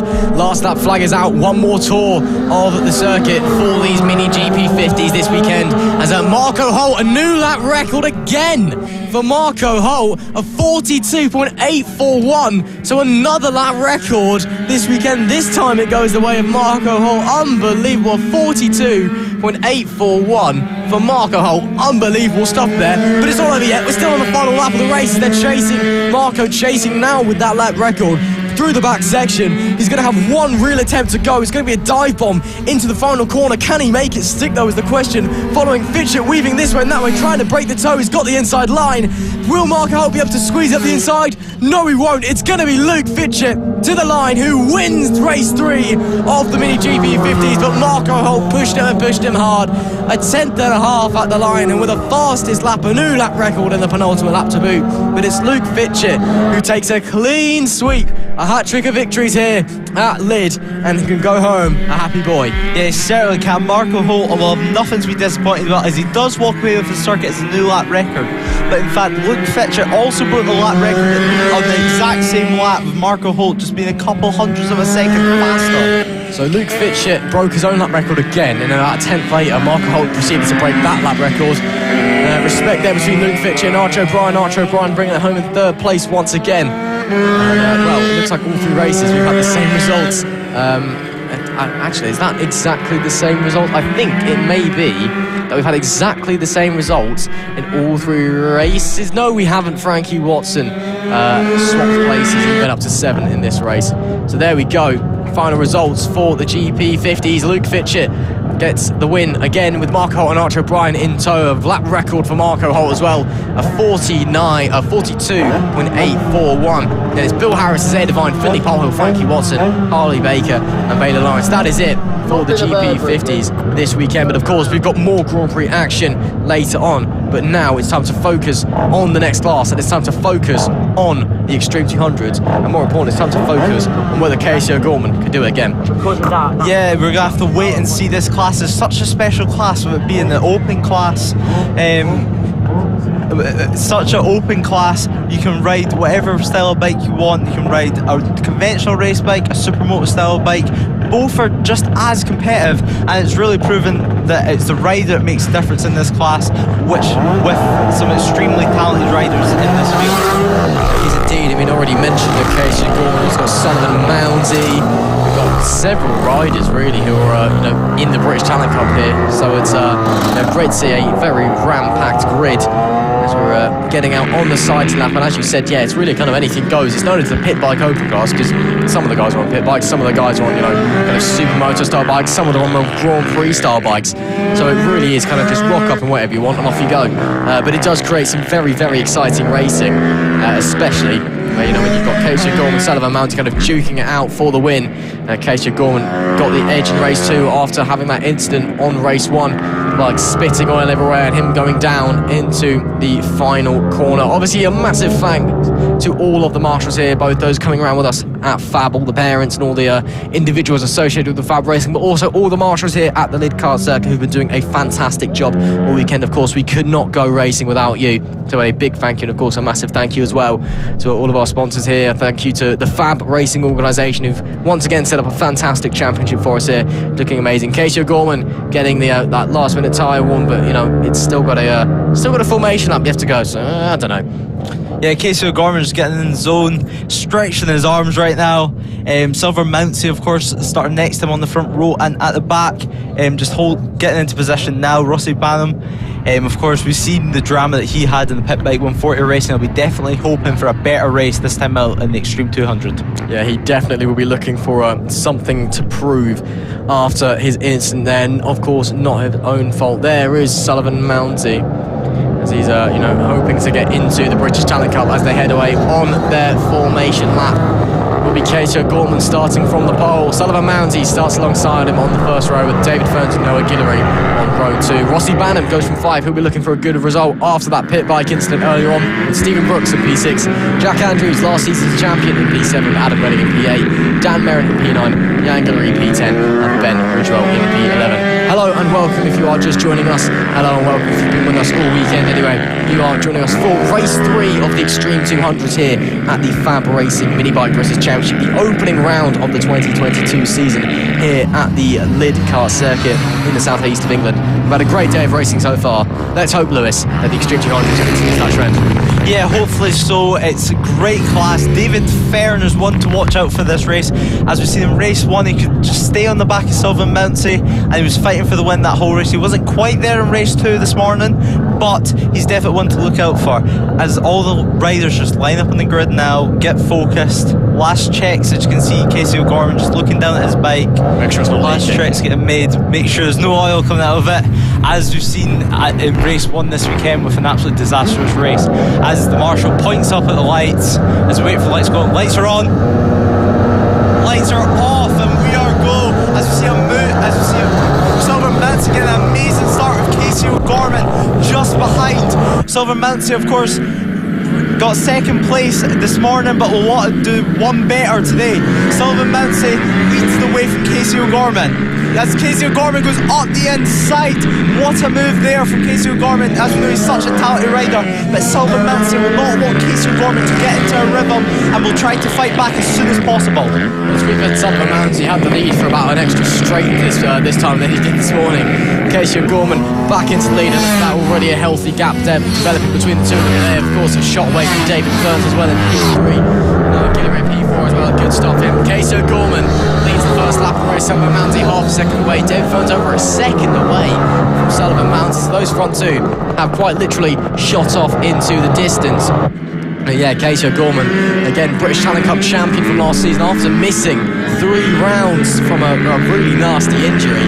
Came away, won the championship still, of course. He's the Extreme 200 vice champion from last season, despite only doing 2 rounds after doing so well. There is Rossi Banham going around in P5 at the moment on that 196 machine. Of course, again, he'll be looking for redemption after that pit bike incident earlier on when he was fighting for podium places. So lots of action to look forward to, lots of action going on here in the Extreme 200s. Maybe a look to the outside from Rossi Banham on Noah Guillory coming through the final turn. Rossi Banham, of course, has got that pit bike style machine against that GP style machine. Of course, it's very, very difficult. The pit bike with the small wheel is very, very easy to get down and low to the ground. That GP style machine, it will be supreme in a straight line. Yeah, it certainly will be. Casey O'Gorman leading the way, but by 1.2 seconds over Sullivan Milsey. Casey O'Gorman, I believe, is already in his rhythm, and it's going to be hard to see anyone keeping up with him. Yeah, but we'll just have to wait and see if Sullivan Milsey can make a response. Rossi Banham looking to the inside of Noah Guillory there, coming out of the right-hander, but unable to make any moves coming into the final turn. Again, has a look to the inside, has got great drive off the corners, but the second that number 41 GP style bike gets motoring, it's all really game over for Rossi Banham. He needs to get his move done and really going into a corner, kind of chop up the inside and hang him up to dry on the exit as well, and he might be able to get away with it right now. Just start following, start waiting for the opportunity to arise to get past Noah Guillory. Further back as well, you've got Brooks and Huntingford having a bit of a battle. Charlie Huntingford giving it his absolute all. We'll be seeing some of him later as well. But Brooks doing very, very well to defend from that GP style bike at the moment. It's not what's so great about the Extreme 200 cars. You get these pit bike versus GP battles, which you would never ever get in any other series ever. It's great fun to watch. Yeah, it certainly is. Simon Huntingford down in 9th got off to quite a bad start as bike wheeling in a straight, going off the grid there, affecting his drive onto the first corner. Yeah, exactly. Simon Huntingford in P9, of course, Charlie Huntingford's dad, Charlie, coming running in P7. So obviously you've got that father-son connection here at FAB. When we say it's like a family, we do mean it literally as well as literally. And as we head through the super fast right-hander there into the left, that S's back section, and then onto the back stretch. Full throttle, head down, go as fast as you can. And into the final corner will be 7 laps to go for these guys, this time by Casey O'Gorman. Absolutely flying. He's not far off the lap record either, only a couple tenths. He's been getting faster each lap, so the bike coming to him, so maybe a new lap record in the Extreme 200s as well for Casey O'Gorman. We'll just have to wait and see. He's got a 3-second gap to Sullivan Milsey as it stands, and Sullivan himself has a 4.5-second gap to David Burns. So Casey absolutely flying out the front, but what would you expect? It's Casey O'Gorman. Yeah, he's such a talented rider, as we know, the 2021 British Talent Cup champion after missing multiple rounds due to a crash at Knockhill. He's vice champion, as you mentioned, last year after only doing 2 rounds of this championship. He crashed at the start of the weekend, and instantly in this race this morning he had confidence in the motorcycle. As you can see now, he's just throwing the bike about, placing it on his knee, trusting the tyres. Even though the bike has bit him so many times, he's able to have confidence in it and push as hard as he can, and is able to just get fastest lap after fastest lap after fastest lap. Indeed, Casey, of course, a FAB graduate on his way to the Honda British Talent Cup.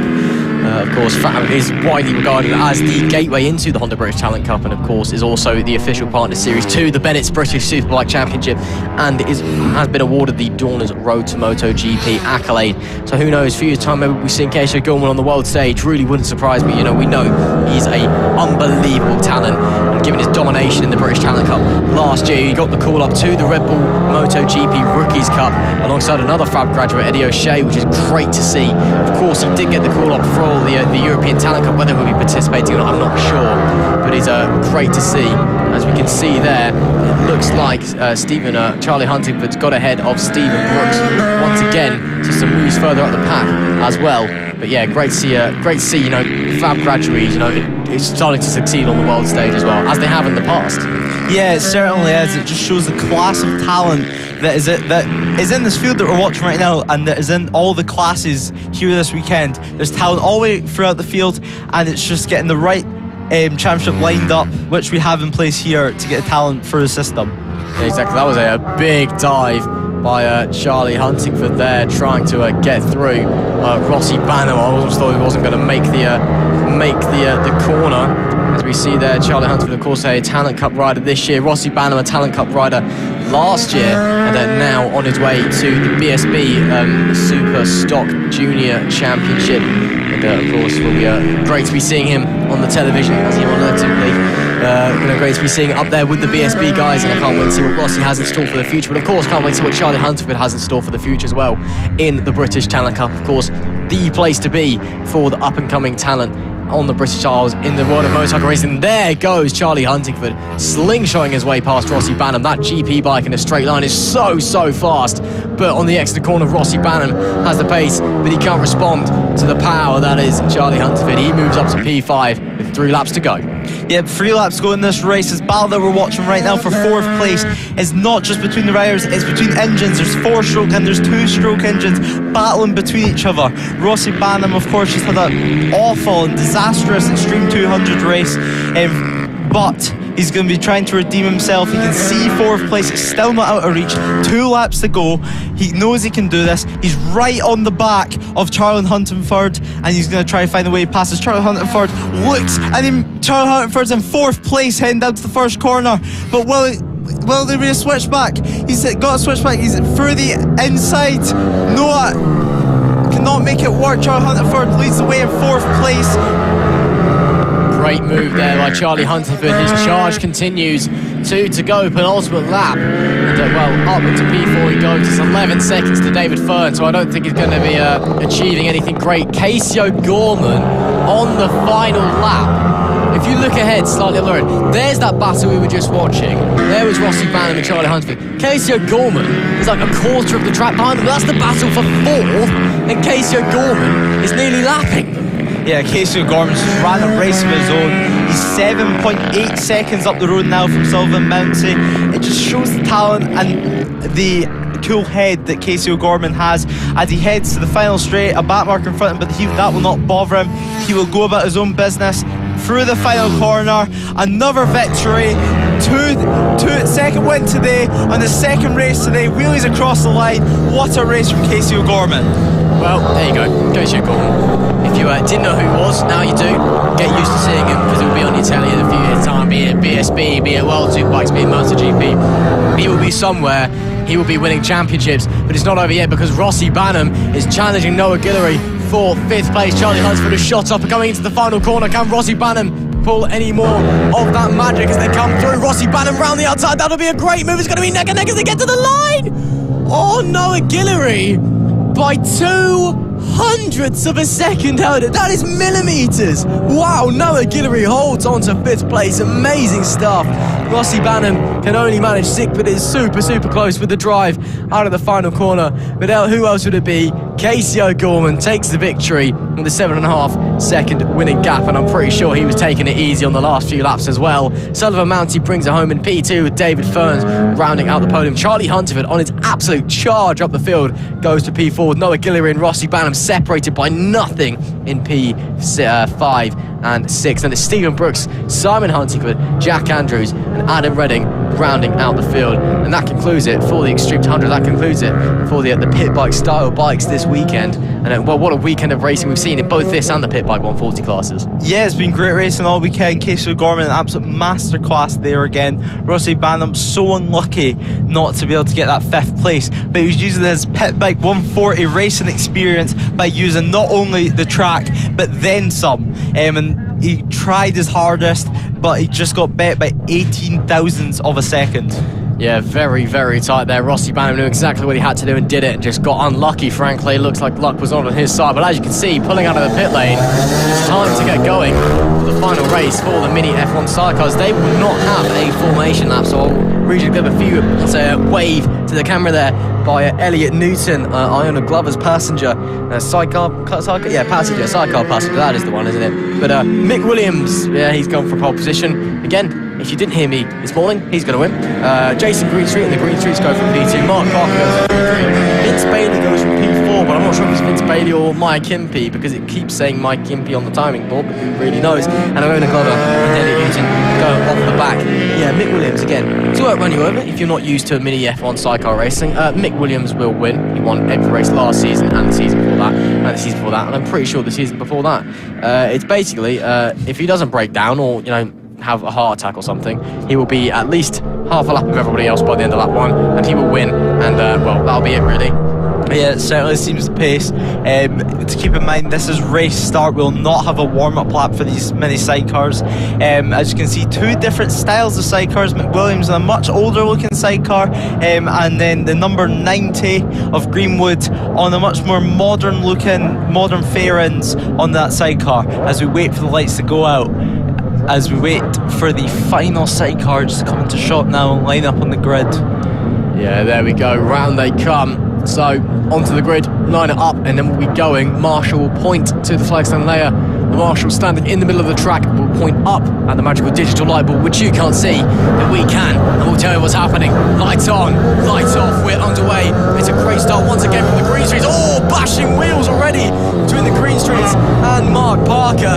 But who else would it be? It's Mick Williams, who's already shot off into the distance with a great start.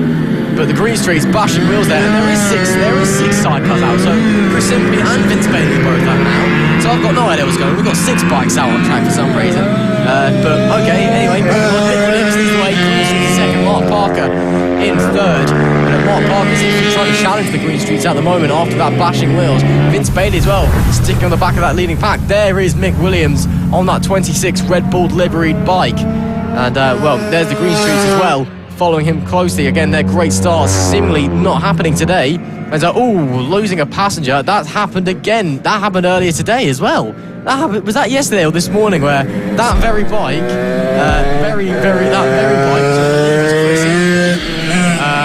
lost the passenger. Yeah, Mick Williams already 3 seconds lap. What's going on there? I think something might be a bit broken there, or very warm tyres. Had the exact same problem this morning, losing a passenger and then not being able to get going again. So a bit of deja vu there for them in race 3 of the Mini F1 sidecars. Not sure what entirely has happened for them, but Mick Williams down the back straight, he's already lapped them because of their troubles. And through the final corner he goes, bit of a wobble on. And there they go, hoping no one comes up and runs into the back of them. These Mini F1 sidecars, they do take a bit to get going. It's not a very powerful engine for us, comparatively a very heavy bike. Of course, you've got an extra person, an extra wheel, extra frame to push along as well. So it is, very, very difficult to get them going. As well, coming through the corners, it's a totally different lifestyle. I mean, of course, again, if you're not familiar with sidecar racing, the man, woman, whoever it may be in the passenger seat has to essentially throw themselves out, throw their body out into the track and lead to essentially give the sidecar the grip, give it extra weight on one side to help lead through the corners and get the grip through the corners that the sidecar requires. It's a very, very strange technique, but it is great fun to watch and requires a lot of practice and strength training to get right. Yeah, it certainly does. It requires a lot of teamwork as well. These riders know each other really well, especially the driver having trust in the passenger. That is the main thing here, trusting the passenger that he'll be able to get him round the corner safely. And of course, these being mini sidecars, you have to be 16 to be a passenger and 18 to be the driver. So the riders themselves are not mini, and this makes it even harder to ride. Yeah, I mean, to be fair, I think as sidecar race, I have to say, I mean, my granddad used to race sidecars back in the day, proper sidecars, not mini sidecars. No, it was the big stuff. And he used to tell me, he always tells me about his exploits. And if you ask him about the passengers, he will just flat out look at you and tell you that the passengers are the most insane people on this planet. The drivers, he was a driver. The drivers, he doesn't have a problem. They're just racing. But the passengers are just absolutely mental. Who in their right mind would strap themselves to a big hot thing that you're essentially now going to lean out of at hundreds of miles an hour and possibly die and hit walls and get hurt? And he's they're just absolutely insane. And it's no different for the mini sidecars. Obviously the speed's not quite as high, but the trick for the mini sidecars is because the height they stand on, the area they stand on is so small, so you've got no area to lean. I mean, you can see there on that one, you've got a single essentially foothold, so you can lodge your foot in, and then you're basically clinging onto the back of the rider. Yeah, you basically are. You have a metal pole to hold on, and that is it. You see sometimes sidecar passengers walking around with tape on their arms, healing their arms, trying to get strength back in their arms. As Mick Williams now has a 12-second gap with 2 laps to go, heading on to the last lap now. There you go. Yeah, last lap flag. If you're going through. That's, obviously would be the white flag over in America, but it's yellow and with a black cross here for FAB-Racing, and in the UK it's the final lap of the weekend for Mick Williams. And, he can frankly cruise it home, do it blindfolded, do it backwards, walk it. Frankly, he's, again, got an absolutely massive lead over the Green Streets, who themselves have a massive lead over Vince Bailey and P3. And again, it's Mick Williams. That bike is phenomenal. The pair of them on the bike is phenomenal. That 26 team is just impeccable, and it's no surprise that they win everything they touch, to the point where they started handing back championship trophies because of how many they often win. Coming to the final corner now to complete the hat-trick, as you'd expect, Mick Williams rounds the final corner. It's another win for Mick Williams. He starts off his season, as he ended the last one, by winning all 3 races. Yeah, it was a great ride for Mick Williams. Once again, as we've seen all weekend, as we wait for the second place bike to cross the line. Here they come now, number 90, chasing Green Street. A 13.4 second gap in the finish up. Mick Williams, the last 2 laps, the last couple laps, was just taking it a bit easy, not pushing too hard, it seemed, because lap times dropped slightly, and that was because they knew they had it in the bag. Just wanted to get home safe for the final race of the weekend to get a triple race victory. Absolutely. Well, I'm sure that was the plan. Anyway, Mick Williams once again with a fantastic result, as always, for Mick Williams. But, as they come through, Mick Williams from the Green Streets, from Vince Bailey, from Mark Parker, from Iona Glavrinelli to Chris Impey, again, unfortunately coming across issues and finishing last in the field, P6 for them. But now, it's time to move on to the main event. Lewis, you've not had the pleasure of this yet, but it's time for race 3 for the Premier class in FAB-Racing.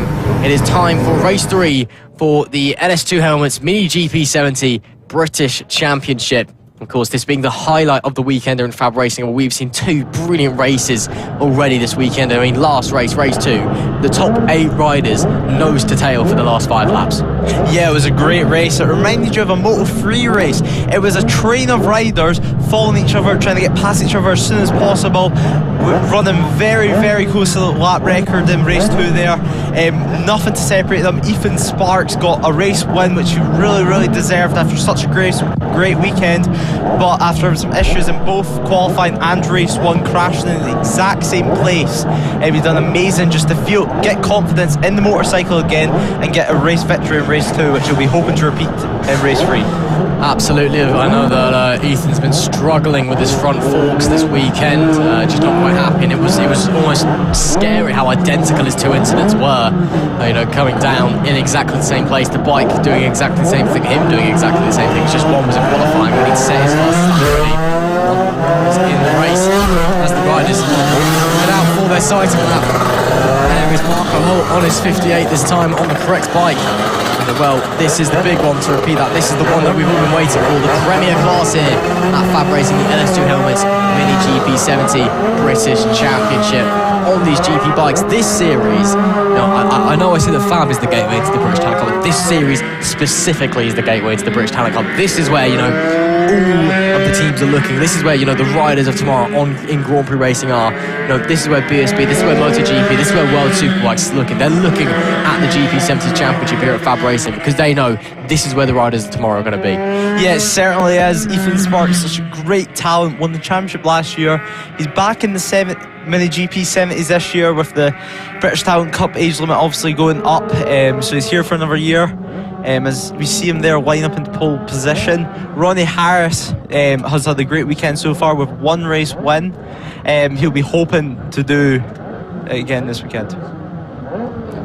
And of course, Ronnie Harris as well on the Vision Track Academy alongside riders like Archie O'Brien in the 50s. It's great to see, these riders being signed up onto the MLAV Vision Track Academy, a big academy to be on for such young riders as well as we get ready for the World Lap. So it's great to, even before they've got stuff like the British Talent Cup, they're being recognised for all their talents, being put in academies, getting prepared to, start having a motorcycle racing career.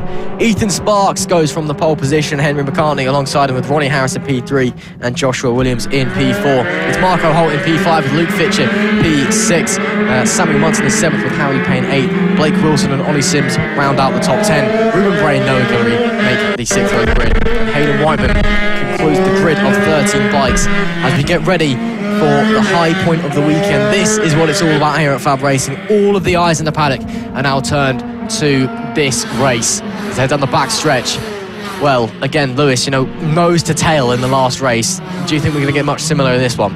Yes, certainly do. Marco Holt, for main examples, just been out in the Mini GP 50s. He's set a new lap record on the Mini GP 50, so he'll be feeling great. He'll be wanting to replicate somewhat of the same in the Mini GP 70s. Exactly, we'll just have to wait and see all of the riders coming into place on the grid, and now we wait to get the race 3, the final race of the weekend, underway for these Mini GP 70 riders on their Metric bikes. And this is the one that we've all been waiting for. This is the high point of the weekend, the pinnacle of the FAB-Racing Championship here. Race 3 is the one as we wait for the marshal, everyone to be ready. One of the riders just getting checked by the marshals, making sure everything is okay. As we get ready, getting ready, getting steady, points to the lights. Here we go, it's the moment we've all been waiting for. It's lights on. Lights off, we're underway to great stuff from Ronnie Harris at P3. Luke Fitcher as well gets away really well. 3 wide into turn 1, but it's Ethan Sparks who gets away. Looks like it was Josh Williams who massively lost out there, but it's Ethan Sparks who leads from Ronnie Harris with a great start from P3 in the grid. I think it's Luke Fitcher who's running in P3 at the moment as well. So it's Sparks, yeah it is, so it's Sparks from Ronnie Harris, from Luke Fitcher up to 3rd from 6th in the grid. A great start from him, but Ethan Sparks with the lead once again from pole position. Yeah, Ethan Sparks has got to replicate his race win earlier today. He's got we see a little wobble there from the rear end as the yellow flags are out in the background. Henry McCartney not got the best start to the race, down in 4th place, I believe. As you see, someone's crashed the 41 bike that's of Noah Noah. Guillory. Yeah, Noah Guillory, who was just out in the Extreme 200s.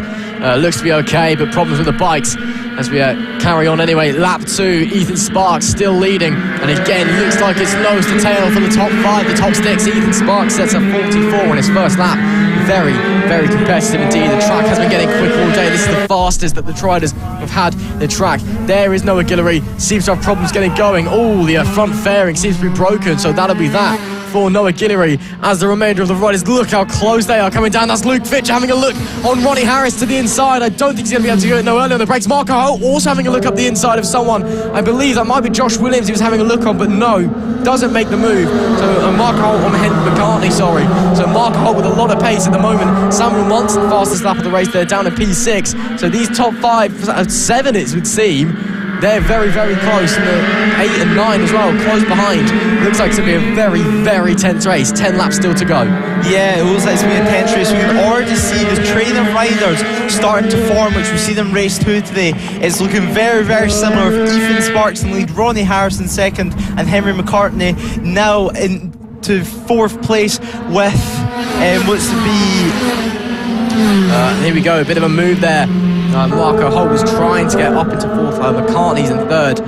Marco Holt, Blake Wilson close behind in 5th as well. And looks like it's going to be much of the same as we had in race 2. Just tense racing. Will they, won't they go for the move? Can they make the move again? Everyone is so close in terms of pace. 42.3 best lap at the moment. Of course, the record lap time, a second faster than that in the Mini GP 70 set by Bailey Stewart Campbell back in 2019. 41.314. And again, just look at them. They all just like synchronise some of the way that they just dart through the corner all together. It's brilliant stuff. And it's still Ethan Sparks leading this way. Still Luke Fitch having a look. Still Marco Holt having a look into the final corner. And still nothing comes of it. Yeah, Marco Holt is looking at that final corner multiple times now, potentially line up a move on Henry McCartney. He's going to be wanting to try to get past as soon as he can, because as we know, it's very difficult to pass on these Mini GP 70s around this track. Yeah, absolutely. Again, nose to tail is the order that all the riders are in at the moment. Ronnie Harris with that great start. Luke Fitchett with an even better start from 6th to 3rd off the grid. Marco Holt still pushing hard. Ronnie Harris still pushing hard. Henry McCartney still pushing hard as well. Looks like Luke Fitchett having a few transponder issues, but he is currently running P3 on track as it stands. And again, Luke Fitchett looking to the inside of Ronnie Harris. Marco Holt looking to the outside of Henry McCartney, trying to sweep around the outside. Can Marco Holt get it done? That is a great move by Marco Holt. Up to P4 he moves on Henry McCartney. Great stuff. Marco Holt learned from his mistakes. The inside wasn't working, so he sweeps around the outside. And the 50s vice champion from last year sets his sights forward and sets his sight on Luke Fitchett in 3rd place. Yeah, he certainly is. Marco Holt is feeling great right now. As we said, the Mini GP lap record holder now. He knows how to ride faster around the circuit due to Luke Fitchett showing him the way around in race 2 in the Mini GP.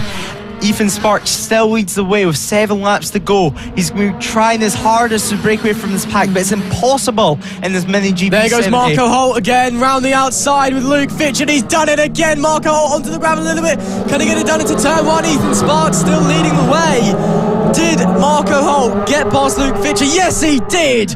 Marco Holt, as you said, he's learned from Luke Fitchett. He's got the lap record, and now he is absolutely flying. Look at him go from 5th to 3rd in 2 laps, and now he sets his sight ahead. Some back market traffic having to squeeze through. I believe that's Hayden Whiteman.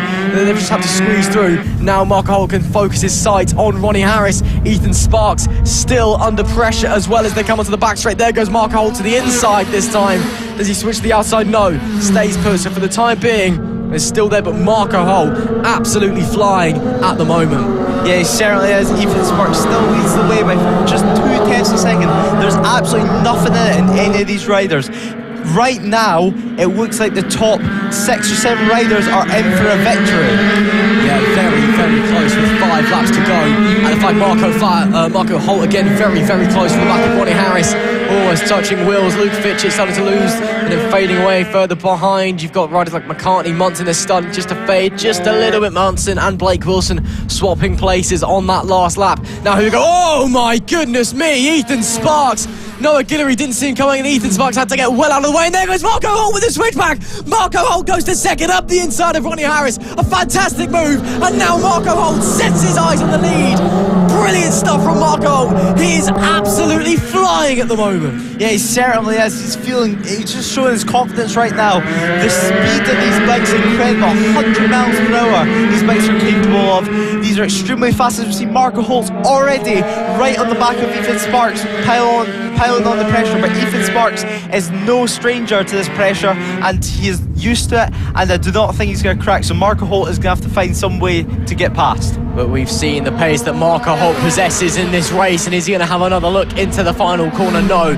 Stays put for the time being, choosing to analyse the rider in front, choosing to see where his weaknesses are, and then he will go in for the kill. He's got so much pace, of course. Now he's got the lap record in, and he's just set a 42 dead as well. It's the fastest lap of anybody in this race, so Marco Holt is absolutely flying at the moment on that 58 machine. Just look at the pace that he's got compared to everyone else. He is so fast. And Ethan Sparks somehow not shaken up after that incident with the lap bike last time round as well. Noah Guillory just didn't see him coming, tried to get out of the way and went the wrong way. Now Marco Holt, will he be having a look this time with 3 laps to go? Has a look to the inside. Does he try and pull the switch back? No, he's staying firm on the inside. Nothing of it yet as they come round. It'll be 2 to go. This time by Ethan Sparks with a bit of a better drive off of the corner. There is the 2 to go. as they come around through the first chicane. So much pace carried by these bikes, these riders, through there. The amount of bravery needed on these tight and twisty kart tracks on what is frankly a Grand Prix racing bike through there. Mark Holt, a bit of a mistake on the brakes, he's lost a bit of time, but now he can set himself up for the move on Ethan Sparks. Yeah, Mark Holt was slightly faster than Ethan Sparks that last lap. The top 8 being in the low 42s. It's such fast pace that all these riders are showing right now, but it looks like they're starting to bridge just a slight gap on Ronnie Harris in third. Marco Holt weaving this way and that way. He was thinking about going for a move, almost touching with Ethan Sparks. Final lap of the race. Here we go. One more tour for the Mini GP 70s. Can Marco Holt do it? Can Ethan Sparks hold on? Your reigning champion versus the vice champion of the 50s. How is this going to unfold? Marco Holt, we know he's got the pace. He's got the fastest lap of the race. He set a lap record early today as Joshua Williams actually takes that fastest lap a bit wide out of the hairpin, but that should give him the momentum through these sweeping S's. It's going to have to be a dive into the final corner, whether it's round the outside or the inside, who knows? Ethan Sparks has got one corner to go. Can Marco Holt do it? Coming down the back straight, he's going to be close enough. Will he be on the brakes? No, he's not. It's going to be Ethan Sparks. Unless Marco Holt can poke a nose. No, Ethan Sparks manages to hold on and makes it a second victory in the Mini GP 70s. Brilliant stuff, but Marco Holt take a bow after a fantastic ride, but it's Ethan Sparks who holds on to take the victory with a brilliant ride. 2 from 3 after what has been a dramatic weekend for the reigning champion. Ethan Sparks takes the victory with a great ride, but you've got to give it to Marco Holt. When he turned it on, that was unbelievable. Yeah, he certainly did. Marco Holt punching the air across the line. He's happy with that. There's nothing to be disappointed about. His second place, it was an incredible ride from him, and on that final lap, Joshua Williams setting the fastest lap with a 41.7 in 7th place. It just really proves how much talent is in this class, and there's absolutely nothing separating them. But Ethan Sparks, once again, didn't let the pressure get to him, and he just shown his class today in the final race. Yeah, brilliant stuff there from Ethan Sparks, taking the victory with 1.5 tenths of a second from Marco Holt in P2. A great win there for Sparks. Holt with a great ride from 5th on the grid, but just unable to get into that top place position. Ronnie Harris brought it home in P3 with Henry McCartney in 4th. Samuel Munson and Blake Wilson were 5th and 6th. Joshua Williams, the fastest lap of the race on the final lap, in 7th, with Harry Payne, Ollie Sims and Ruben Bray rounding out the top 10. That concludes the final race for this round of the 70s. A great race there to conclude the LS2 Helmets Mini GP 70s British Championship. And well, it will be Ethan Sparks, your champion, leaving this round, the opening round of the FAB-Racing Mini Bike British Championship, with the lead as well, with 2 wins out of 3. Yeah, certainly. As we have a quick look at the holding area now, and although the Mini GP 70s are over, we have one more race today, and that is the Moto team. Exactly, one last race here at the Lydd kart circuit here in South Kent and the coastline and the southeast of England. If you hopped over a few legs, you could probably see France on a day like today. We've got one final treat for you here. It's been a great opening weekend of Fab Racing action, but to end it all off, we've got the 3rd race for the Moto team. Of course, the series, which is all about who's on the bike. It's all about the bike. The name that appears on the screen. Again, if you're just joining us, hello and welcome. You've joined us for the most confusing category, but a very fun category nonetheless. Again, just a reminder, if you're new to Fab Racing, if you need refreshing, or even if you're a hardcore veteran, I'm going to tell you anyway. Moto team, the name that you see on the left of your screen on the timing board, that is who owns the bike. It's who's entered the bike. It's not necessarily who's on the bike. It's very confusing. So sometimes you have no idea who's on the bike. We had Jake King here earlier. His bike won the championship last season. He is riding in this race, but he wasn't riding in the last race. He was sharing it with Sean. So yeah, it's a bit confusing, but you get used to it eventually, and it's a nice little way to end the day, end the Fab action for this weekend at Lydd as well. And of course, a big thank you for tuning in wherever you are, and it'll be a pleasure from myself and Lewis to bring you all of this weekend's action, and to bring you this final race. Be you watching on the Fab Racing channels, or the Motorsport Radio website or channels on Twitter, Facebook, YouTube, Twitch, all of the like. So it's been an absolute great time for us here in the commentary booth in the Motorsport Radio International Broadcast Centre, and I'm sure that you lot have all had a great time at home as well. So thank you very much for watching along, and let's hope that this final race is a very, very fun one to end the season on. Yep, certainly, and one person that will want that is Darren Anderson on the 133 bike, who of course had a superb race too. Well, in race 1 he crashed out, which he was a bit disappointed with, but he redeemed himself this morning. As we have a quick look at the grid with Darren Anderson, as I said, starting in pole position, with Warren Guntario starting second next to him. Will Howarth in third, with Keith Bolton in fourth, Ian Jackson fifth, Jamie King sixth, Jack Andrews seventh, Phil Maplebeck in eighth, Scott Jewett in ninth, Linton DeMello 10th, Philip Joyce in 11th, Ryan Button 12th, Vince Bailey 13th, Charlie Ems 14th, Elliot Newton 15th, Ian Baker 16th, and in the final row, Madison Martlew and Iona Glover running off the grid. There you go, that is the grid for the final race of the day and the season, as I said a moment ago. I do apologise. It's been a long weekend for everybody here at FAB. Yeah, it's nice as the sun has now gone away, but the looks of things, the temperature starts to drop, the cloud cover comes over. Be a nice way to end it with a nice little Moto team race. Of course, Moto team, very, very exciting class in itself. Of course, you've got the two classes within a Moto team. You've got the open class, which is basically anything goes, and you've got the standard class, which is essentially production motorcycles, which you've slapped a number on, rocked up with, you can go. Again, if you're interested at home, if you want to get involved in FAB-Racing, this is probably the class to get started in. If you're sitting at home, you're thinking of starting your budding, grassroots motorcycle career, head to FAB-Racing, have a look at the Motor Team regulations and the general regulations and how to enter, because Motor Team, you can literally bring your production bike, slap a number on it, and do some very, very cheap racing. Yeah, it's a class that's made for the older riders, obviously not for the younger riders out there, but it's a cheap class for people to race. It's a nice way it's close racing, two classes, and yeah, it's always a great race here. Well, here we go as we wait for the lights. The final one of the day and of the weekend. The first round here of the FAB-Racing Minibike British Championship. And we wait for the lights for the Moto Team class. The riders sitting patiently on the grid. There is Jamie King on the right-hand side of the screen. There goes the hand signal. For the final time this weekend, it's lights on, lights off. We're underway in Moto Team. It's a great start from Will Howarth away from third on the grid. He slides up into second. Behind him as well, we've got Warren Gontario. Didn't quite get away, but it's Darren Anderson that leads. But Will Howarth trying to squeeze around the outside, and Will Howarth into the lead of the race with a great start, like an absolute rocket ship. He is just absolutely bolted from third on the grid, moves up into the lead about halfway around the lap.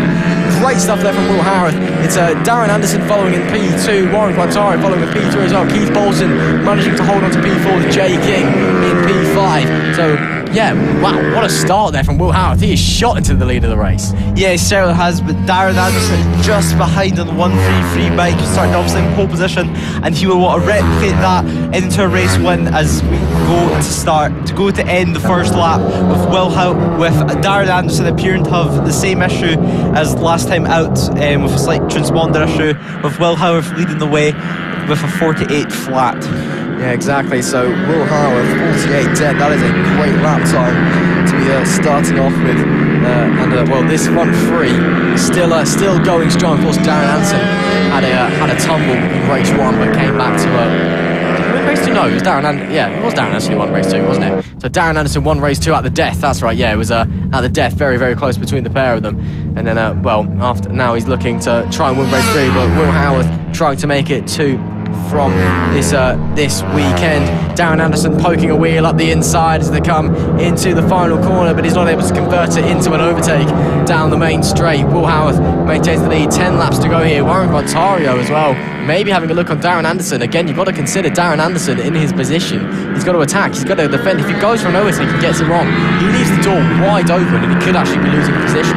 Yeah, it certainly does, and if Will Howarth and Darren Anderson fight, Warren Gontario, as you just said, will be there ready to pounce. Last lap, he set the fastest lap of the race. He clearly has pace, and as you can see, he's just right behind these two riders. Yeah, exactly. There is Will Howarth.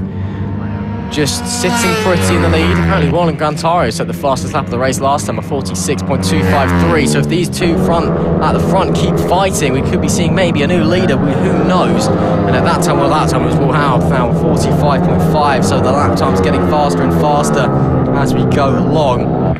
Behind them, Bolton managing to hold off Jamie King. There we go, Darren Anderson down the outside through the chicane, but Will Howard pokes a wheel up the inside, but no, he's still Darren Anderson. So Darren Anderson keeps the lead and retakes what was, in his eyes, rightfully his from the pole position. And Will Howard drops down to second.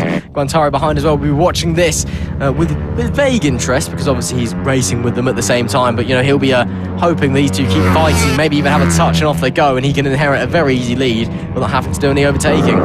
Yeah, Warren Guantaro is, although he's in third overall, he is leading his class in the Moto's team standard class.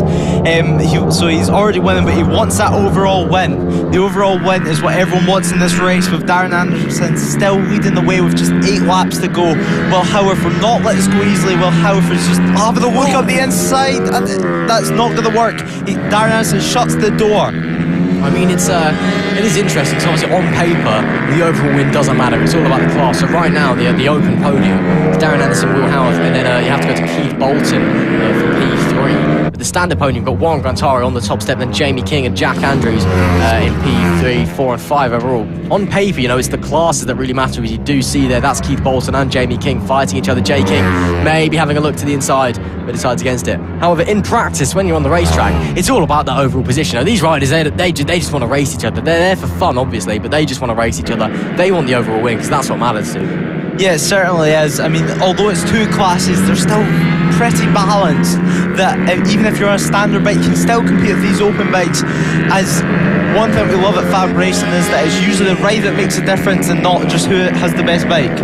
Yeah, exactly. I mean, Fab is, it's all of the mini Moto and stuff. That's all spec series. It's all apart from the engines, the bikes are all the same, very heavily technically regulated. You've got to use this restricted, that restricted, this part, that part.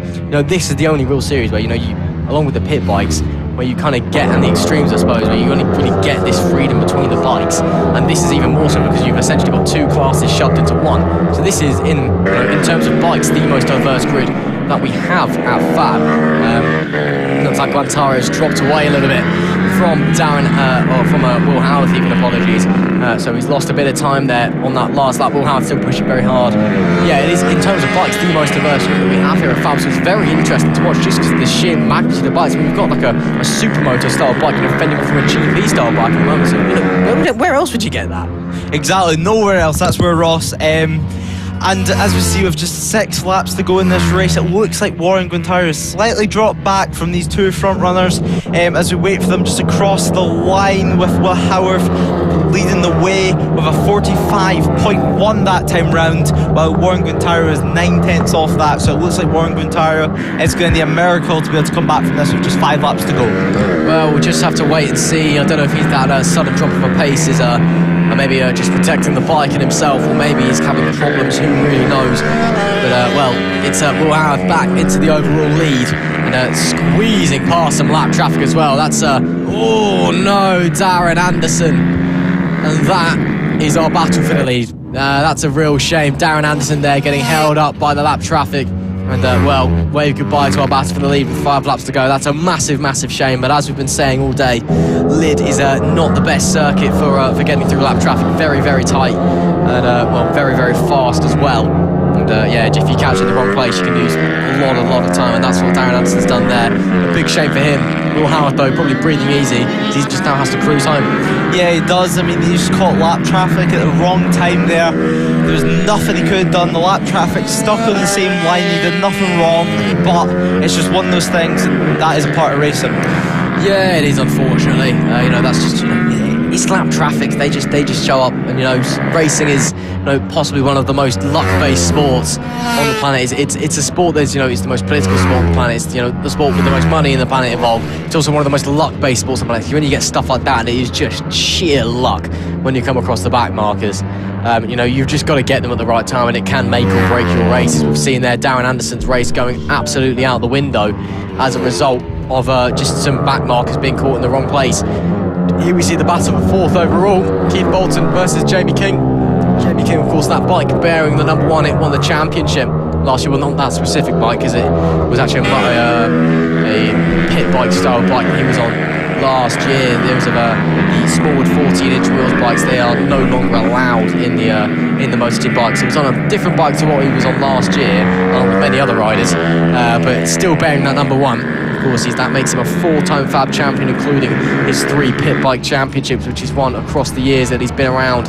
And Jamie, a very, very talented rider, and one that we're very used to seeing around the top end of the grid as we're seeing here today. Keith Bolton, though, keeping him at bay, just keeping that pace slightly up. It's about just under half a second is the lap between them. As that point, he's actually just under a second on the last lap, so I wonder if Jay maybe made a mistake. But it's been a good ride from both of them so far. Keith Bolton currently 3rd in the open class, Jamie King coming 2nd in the standard class. Yep, that's right. Will Howarth just 3.6 seconds now. All he needs to do is get this home. He just needs to stay at it. 2 laps to go in this race. He just needs to stay consistent and not let Darren Anderson catch up at all. But as we see going into the last lap now, he will hit some lap traffic, but I do not think it'll cause too much bother. As you see, Warren Guintario right on the back of Darren Anderson as we wait to see what's going to happen there on the last lap of this race. As we see Will Howarth getting past lap traffic nicely, with Darren Anderson still in front of Warren Guintario, and Jamie King down there in 5th place. It was great hearing his insight in race 1 while talking to Ross. As we see going down into the sweepers, Darren Anderson still in 2nd place from Warren Guintario. Just nothing separating them, as you see Will Howarth with more back markers in front of them, heading to the final corner of the final lap of the final race of this weekend. As we see, get held up by back markers, but it does not matter. He's won the race, takes the checkered flag. He'll be absolutely delighted with that victory. As we see Darren Anderson coming across the line 2nd, with Warren Guintario not being able to make a move on him in 3rd. Well, there you go. Will Howarth takes the victory and closes our weekend of racing here at FAB-Racing. But a very nice ride. It was a shame that we had our lead battle snatched away from us with the back markers. But Darren Anderson and Warren Guintario had a bit of a ding-dong there at the end. Only 0.2 of a second separating Warren Guintario from Darren Anderson, but it was 2.2 seconds separating Will Howarth from Darren Anderson. He takes the overall victory and also the open victory, with Darren Anderson and Keith Bolton making up that podium. Warren Guintario, Jay King and Jack Andrews make up the standard podium, but the overall standing is Will Howarth from Darren Anderson. Warren Guintario 3rd, Keith Bolton 4th with Jay King 5th, Jack Andrews is 6th, Phil Mupplebeck is 7th, Linton De Miola is 8th, Scott Jewett is 9th, Vince Bailey rounds up the top 10. And that, I'm afraid, is it. That's it from us. FAB-Racing today is done. The weekend is done. We can all go home now. Yeah, it's been an excellent weekend of racing. There's been, in every single race, there's been someone to keep us entertained with. It's been great. We've seen great racing in the Mini GP70s with a Moto freestyle race, and across all 3 races this weekend, the Pit Bike 140s and their extreme hard racing was just great to see. It is, of course. It's been a fantastic weekend of racing here, especially in the LS2 helmets Mini GP70 British Championship, where we had, as Lewis said, 3 Moto 3 style races. In the end, 3 different winners. We had lap records being broken today. We had controversy. We had crashes, and most of all, we had fun, didn't we? What a day's racing. Of course, if you're returning to FAB after our off season, if you're new to FAB this year, then we hope we've kept you entertained, and we hope, if you're new to FAB especially, that you'll be returning in a month's time as we head to South Wales and head to Clandau for round 2. And well, Lewis, of course, it's your first time at FAB, your first time in the commentary booth this weekend. First of all, well done from me. I think you've done a very good job there, my friend, so a great job. But of course, first weekend at FAB, how'd it go for you? It's been great with the guidance from you and everyone here at Motorsport Radio. Yep, thanks a lot. It's been great this weekend. It's been great racing to keep us occupied. FAB-Racing is just a great championship, bringing we really get to see stars of the future here develop. Oh, we really do. I mean, we've seen many future stars, across the years here at FAB, and I'm sure we're seeing some today. Of course, thanks to the marshals clearing up their shift done. A big thank you. Of course, we couldn't go racing without them, and of course, we couldn't go racing without the series organisers, the marshals, the sponsors, and the riders themselves. So obviously, a massive thank you to all of those, and a thank you to you for watching along as well. It's been a pleasure from myself and from Lewis bringing you all of the action here at the Lydd kart circuit in Kent. So make sure you join us in about a month's time, a little bit over a month I believe it is, for round 2 of the FAB-Racing Minibike British Championship. We're heading to South Wales, we're heading to the Clandau circuit for the first of 2 rounds there this season. We're heading to Clandau twice, and well, it's a very, very good track if you ask me. Lots of exciting racing there, so it's definitely one you want to be watching. So it's a thank you from me, it's a thank you from Lewis. I'll be seeing you at Clandau in over a month's time. Let's go! The official BSB Partner Series. This is FAB-Racing. Yeah.